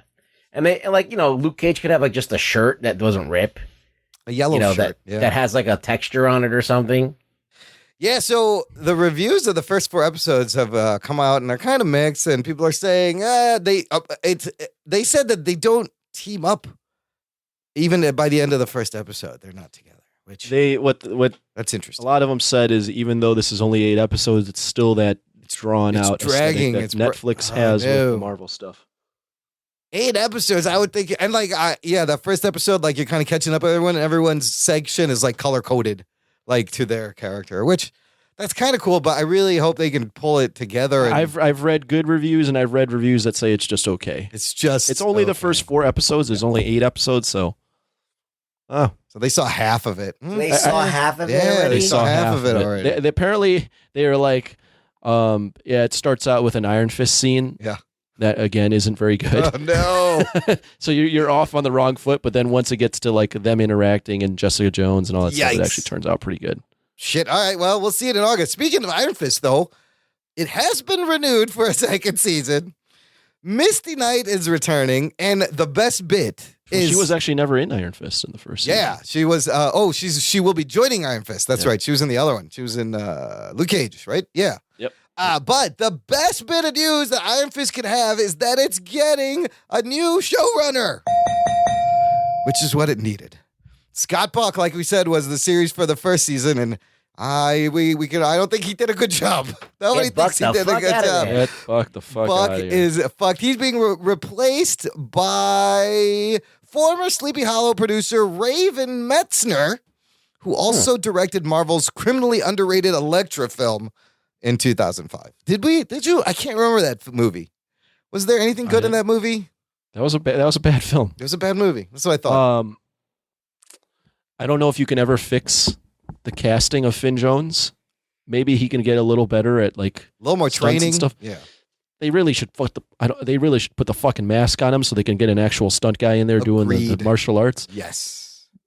The cure for this show is they got to get it to like this fucking Enter the Dragon style shit. Yeah.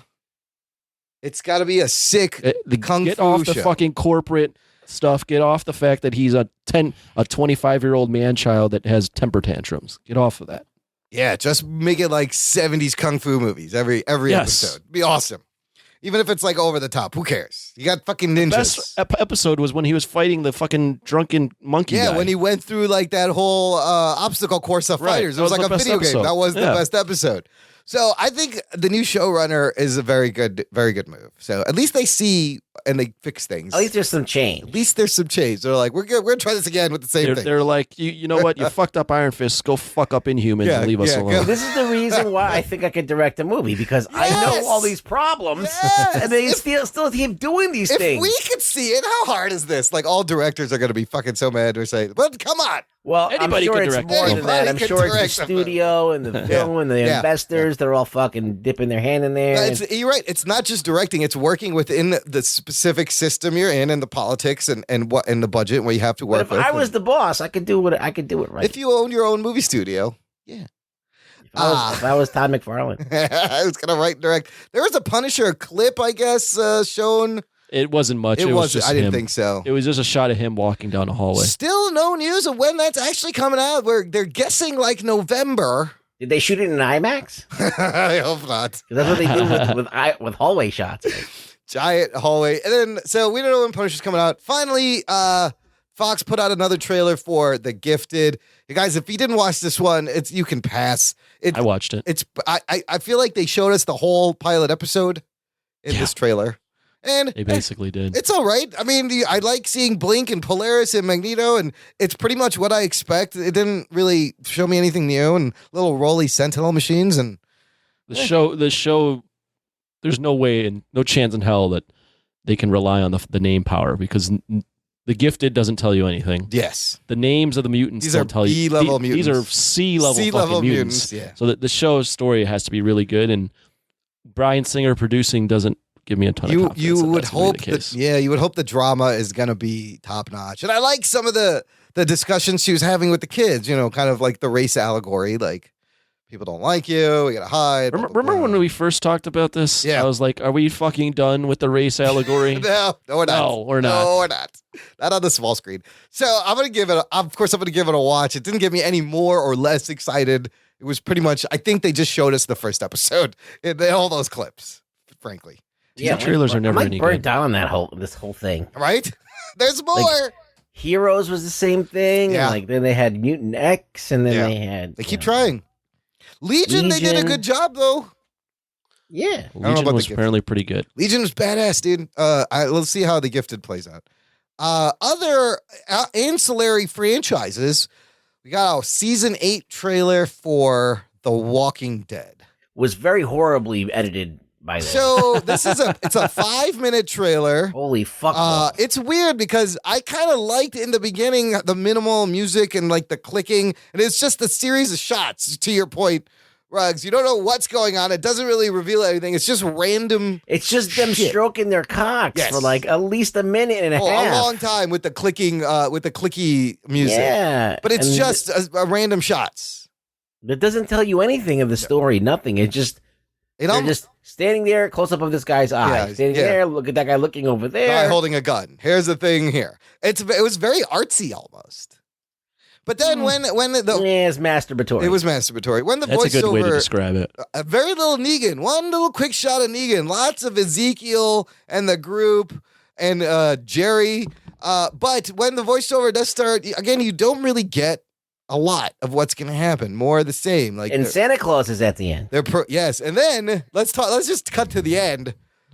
You got a shot of a Kane and Rick with a beard, and it's all soft focus. He's lying down, kind of mirrors the very first shot of the show where he wakes up in the hospital.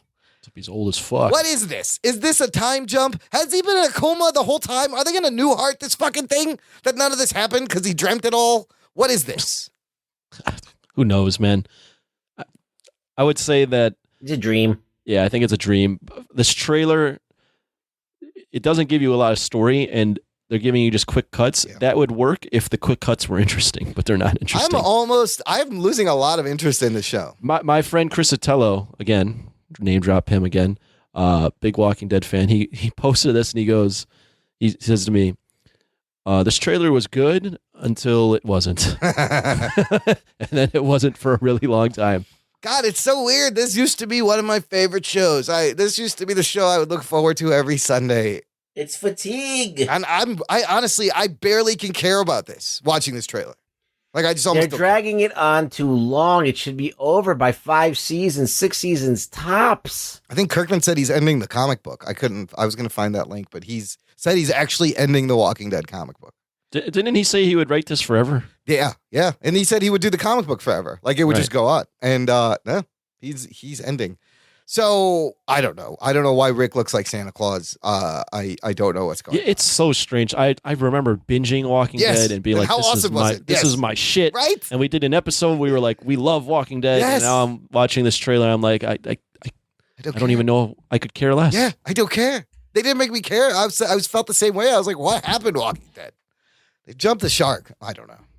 Now, gone on too long. It's gone on too long. Here's the next trailer did get me excited. And Anthony, I know you haven't watched the first season of this. I haven't, but I did watch this trailer. It's Stranger Things season 2 trailer. And holy shit, I loved every second of this. Like, this is a good trailer. This is a great trailer. The nostalgia, the feels you get Dragon's Lair. You got them in Ghostbusters costumes. You got Vincent Price's voiceover and Thriller. They had me at fucking Michael Jackson Thriller. Oh, shit. I mean, forget about it. And this is like a lot, like Ready Player One had a lot of these pop culture influences, but this looks like a great second season and continuation of these characters in the story from the first season. Ruggs, you saw the first season, right?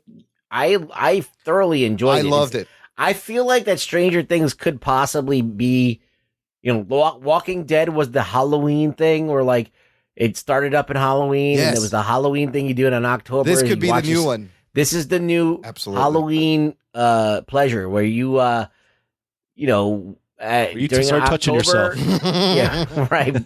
Masturbate watching young boys. Halloween jerk-offs all around. Chased spatial demons. No, like it's going to be a new tradition to watch Stranger Things if it keeps coming on if they can, every year. Yeah, if they can consistently pull a good story. Like not forever, but like for a few years. I mean, in the first season, you had like this monster that didn't have a head and there's petals. It was 8 episodes. It was 8 episodes. This season, this thing is a lot bigger. It's in the sky. It's this giant. It looks like out of a monster movie. You know, like it looks like a kaiju a little bit. Anthony, what'd you think? Not having watched the first season. So I haven't watched the first season. So I watched this trailer because my friend Erwin was like, dude, this trailer's fucking crazy. It's awesome. They have Thriller. I'm like, oh, yes. They have Thriller? I got to watch it. This is one of the best fucking trailers I've ever seen in my life. Get out. Oh, shit. It's so good. I want to watch. I'm going to. I'm now trying making it my to-do thing to watch the Stranger Things before this comes out. Yeah, absolutely. One day you will watch all of it. I kind of want to watch it again. This fucking trailer. How great is this? It's the 80s, obviously. But Thriller. Yes. The 80s, Halloween, the Stranger Things, the vibe of the whole, it's cut so fucking perfectly. I was literally, when Thriller hits, like when you can hear the beginning of Thriller, I fucking had goosebumps watching this shit. I was like, holy crap, they nailed it. These people love the 80s, and they absolutely, from the costuming to the look of it, you'll see from the credits, the way they're like kind of scratchy and VCR. I was so hyped. I was like, I love this trailer. I cannot wait. This comes out. When does this come out? Halloween. Is it Halloween? It is this Halloween. It comes out this Halloween.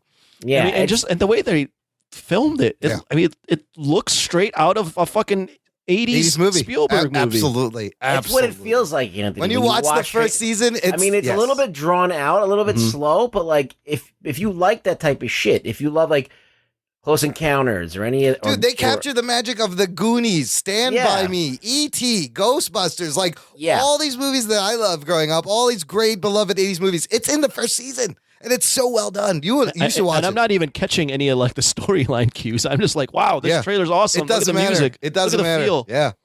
Oh, dude, I'm glad you liked it. You should go back and watch the first season because it's a great show. It's a great show. I watched the first like minute of the first episode where someone gets killed and there's a scientist, and that's all I had. Yeah.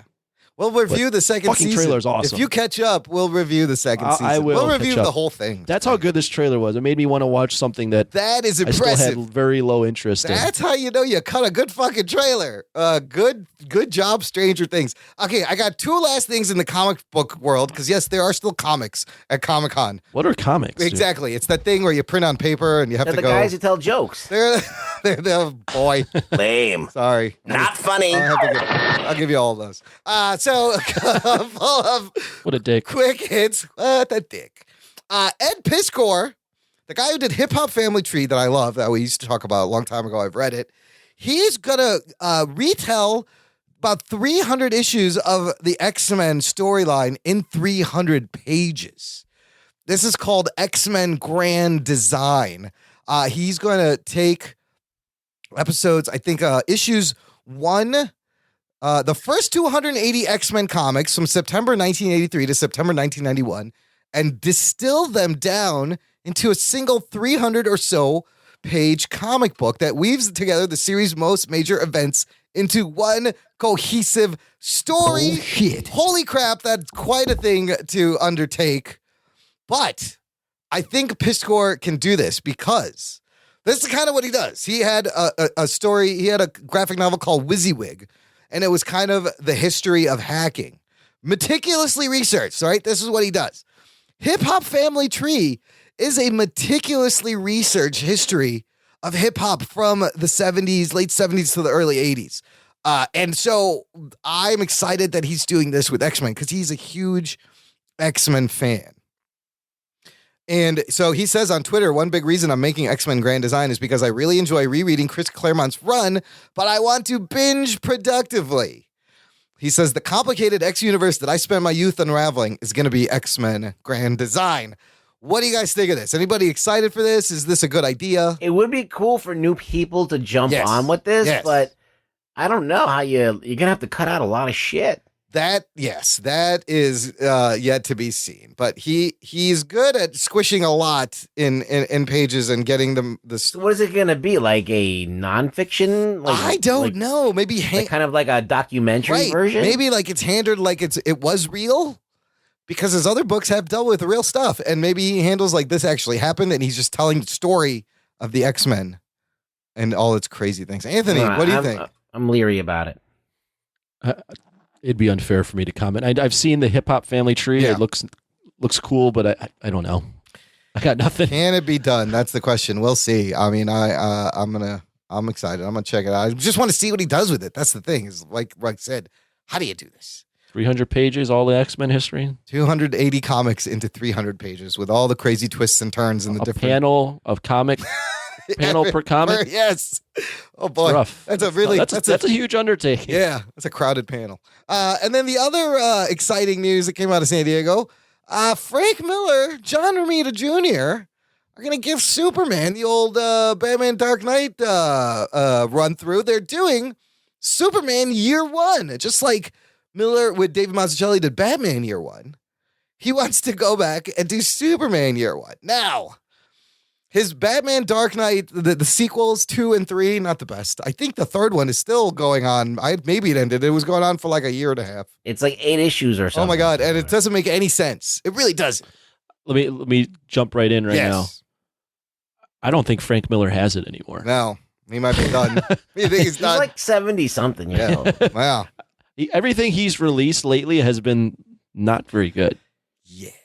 Yeah, I mean, at a certain point after like you're in your 60s, you gotta like bow out. You can't. It's gonna be hard for you to kind of be relevant. But I'll buy this shit. I will, because it's Frank Miller, even if it's terrible. Yeah, you got Frank Miller and Romita Jr. John Romita Jr., who he's great. So he says he loves Superman, but in the Dark Knight, he kind of had to make Superman a bad guy. Now he wants to make Superman a hero, and I just feel like some more of this, like DC bringing, like, let's bring the hope back to Superman. Let's make him a hero again. And Frank Miller's like, I got a thing, and I don't know. His style it gets very cartoony in his later years. It's not. It'll be. I mean, Frank Miller doing something hopeful's. Yes. Kind of strange. Romita's going to be drawing it. So. Yeah, that's true. And Romita's going to be drawing it. And, a lot of people blame The Dark Knight Returns for starting this glut of gritty superhero mopey fucking things. And it's kind of his fault and Nolan's fault. So maybe he wants to like go out with some positivity. Yeah, kind of reset things. Maybe if he's like very actually like writes a comic that's kind of very self-aware and acknowledging of the fact that I started the dark aesthetic and now I'm kind of coming full circle and bringing this all to the light. And it's like kind of meta. Yeah, that could work. That could work. That could be I don't know. I don't know if he's doing that though. We don't know what he's gonna do. I don't know if he had. Like, I don't even know if he can write coherent stories anymore. I mean, Batman Year One is so good. So I'm like thinking, is it something like that? How do you? Look, to me, I think a lot of people like to shit on Frank Miller and say a lot of things about him, but he was brilliant. Yes, the man is talented, and yes. The problem is that it's hard to look back when you're reading comics in the 80s that are literally like, funny business and like, child's play. Yeah. And then you hit a Frank Miller comic and all of a sudden it stirs some emotion inside you. And you're like, holy fuck, this guy's not like, doesn't give a fuck. He's just going to write whatever he wants. Yep. And he's going to like do shit that nobody else has the balls to do. It really, at the time, was important. But like, same thing with Alan Moore. A lot of people shit on Alan Moore for The Watchmen, but it was so groundbreaking and no one did anything like that. Now it's easy to sit there and poo-poo it from our like, different level of thinking now that we're like, oh, this is bad, this is terrible, this is dark. But I think it needed to be done. And so hopefully he can go out in a blaze of glory. Hopefully. We'll give him a shot. I'll give you this. Dark Knight Returns was the first comic I bought as a coherent reader. Yeah. Before I was just looking at pictures. And it's still it's one of my favorite reads ever. It was a major moment in comic books when that came out. People were like, whoa, you could do this. And he's got that. He's got Daredevil, Born Again, Year One, Sin City. I mean, 100. I think he's done more good things than shitty things. Well, it's the All-Star Batman and Robin was the start of his like, oh shit. I think he's kind of losing what losing it right now. Yeah. Well, the thing about Frank Miller is that he's the old guard. He's kind of like, I'm not sure if he's a Republican or not or whatever, but he's very, very old school, conservative thinking. He has this way of thinking about him that's not really jiving with this kind of turn left that everybody has done, like collectively. So everybody's just turned around and be like, dude, we left you behind. You're old. Your way of thinking is in the dust. I mean, is he trying to stay relevant also? Well, and it's also the fact that the left, as in progressives, left-leaning, kind of left-leaning kind of run media now, and his work is often described as like homophobic, misogynistic, anti-Islamic. So obviously that's not gonna fare well in the way the world is right now. Yeah, that's true. But I mean, so you could say the same thing about Shakespeare. Yeah, right. Yeah. Out of Well, the good thing about Shakespeare is he's not writing anything currently. Yes. I still blame Frank Miller for writing RoboCop 3. It's a horrible movie. horrible movie. Why? Did he? How much? I don't think much of that got on film though. I think he's given the screenwriting Was it credit RoboCop though. 3? Yeah. Hold on, I gotta look this up because I remember we went to see He it. also did RoboCop 2. Yeah, Or I thought it he was, did RoboCop maybe it's 2. He did one of Yeah. them because we went to see it when I was in college in the It was theater. 2. It was 2. It was 2, And we were yeah. so excited, and we're like, "What the shit was that?" It was very, very not good. RoboCop 2 is a screenplay and story, 1990. Sorry, it was 2. Oh, he wrote 3 also in 93. Oh man. Yeah, he Jesus. did write 3, but that was a terrible fucking movie. It never got 2 better. is at least I could watch it. It's really fucking mean spirited without the artsiness of Paul Verhoeven. Yep. But yeah, 3 is just awful. Yeah. Which RoboCop one? 1. Which one did he fly? That's RoboCop 3. That's RoboCop 3. He's also fighting Ninja. Oh, that's right. Robot A ninja cops. robot. Oh, that was not good. No. And Peter Weller wasn't RoboCop. That's No. right. Yeah. Who was- RoboCop 1 though? Dude, Still one of the all-time it is. all-time sci-fi movies. It's social commentary. It's dark. Dark as fuck. I It's- remember yeah. watching that as a kid, not to get off too much on a tangent, but I was a big RoboCop fan as a kid, like Yeah. games and Yeah. stuff, and then I threw that on, and it was like throwing on Alien for the first time, Yes. thinking you're going to watch Absolutely. this cartoony thing, and then Yes. it's this dark fucking thing. Yep, taken so seriously. Robert John Burke played him in 3, and nobody even knows who that is. So, Who? Exactly. Okay, well, that's all the exciting news that I found interesting that we wanted to talk about, guys. Here's the big question. Who wins Comic-Con this year? DC, Marvel, somebody else? Rugs, what do you think? I'm going to just go with Marvel. Okay. Because everything generally had good feedback. DC, there's always a little trepidation, and especially when they announce their slate and things are like moved around and taken off. Yeah. It doesn't bode well for confidence in that Warner Brothers. So I'm gonna say Marvel Disney definitely had the wow factor. Like when I saw that Thor trailer drop, Yeah. it really was cool. And I mean, the Justice League trailer wasn't nothing to sneeze at either. Yeah. But amidst all the other controversy, Yes. the mustache Yes, gate and all it this other buries it. stuff, Yes. yeah. So, okay, points to Marvel from the Rugs. Well done. Anthony, who wins the Comic-Con? That's purely speculatory since I wasn't there. But I heard Marvel did. I heard both panels got a lot of cheers. I think Marvel probably won just because I didn't even think about it till right now. But all the weird stuff coming out post Comic-Con Yes. about Justice Totally League. takes points away. But I think Justice League got more views online as it Oh. should because it's a bigger thing than Thor. Yeah. Yeah. Oh, that's But interesting. the goodwill Marvel has makes me lean towards You say Marvel. I think Marvel won. They brought 5 movies. And yeah, they didn't all have a public footage, but they gave the fans lots of footage that they get to see that no one else does. They gave them new. I mean, they got news. You got news, footage, you got all- posters, man. They brought 5 movies, an amazing job, and I'll agree. Like while the Justice League posters in the trailer was hot, it's the only thing they had, but everything surrounding it kind of just overshadowed it. And When kind you of hear that Batman is gone, yes, and Superman's gonna have a mustache, and they don't know what's going on, and like 25 million in reshoots. yeah, Ron like, Jeremy starring as Superman. everyone will have a mustache. I think they should just, instead of removing Cavill's Super mustache, cock. they should just add a mustache to everyone. Is that cheaper? Maybe that's cheaper. Digitally add mustaches. That way everybody has a mustache. Would you watch the mustache cut? Like if there was like a cut like they didn't. Somebody did that on the Justice League. Somebody did it already. They added mustaches to like Batman versus Superman something. It's online.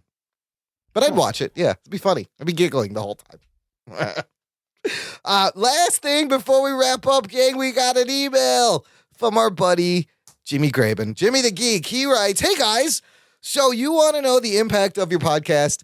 Well, thanks to your show, I went and checked out a film franchise I thought I would never take time to watch, and I'm so glad I did. Since I started listening to the show, I've heard Anthony mention his love for Planet of the Apes franchise on multiple occasions. So I was able to watch both Rise and Dawn a couple of months ago. This week, I went to a late night showing of War. Then right after I listened to your guys' review, I find myself being motivated to watch things now because of you guys. For example, I just started up on Master of None and Glow on Netflix based on your recommendations. The Jock and Nerd podcast is really a full immersion experience now. Jock and Nerd. Looking forward to hearing your guys' thoughts on all the Comic-Con chaos. One request for a future episode, possibly. I would still love to hear your guys' rankings of all the MCU movies up to date.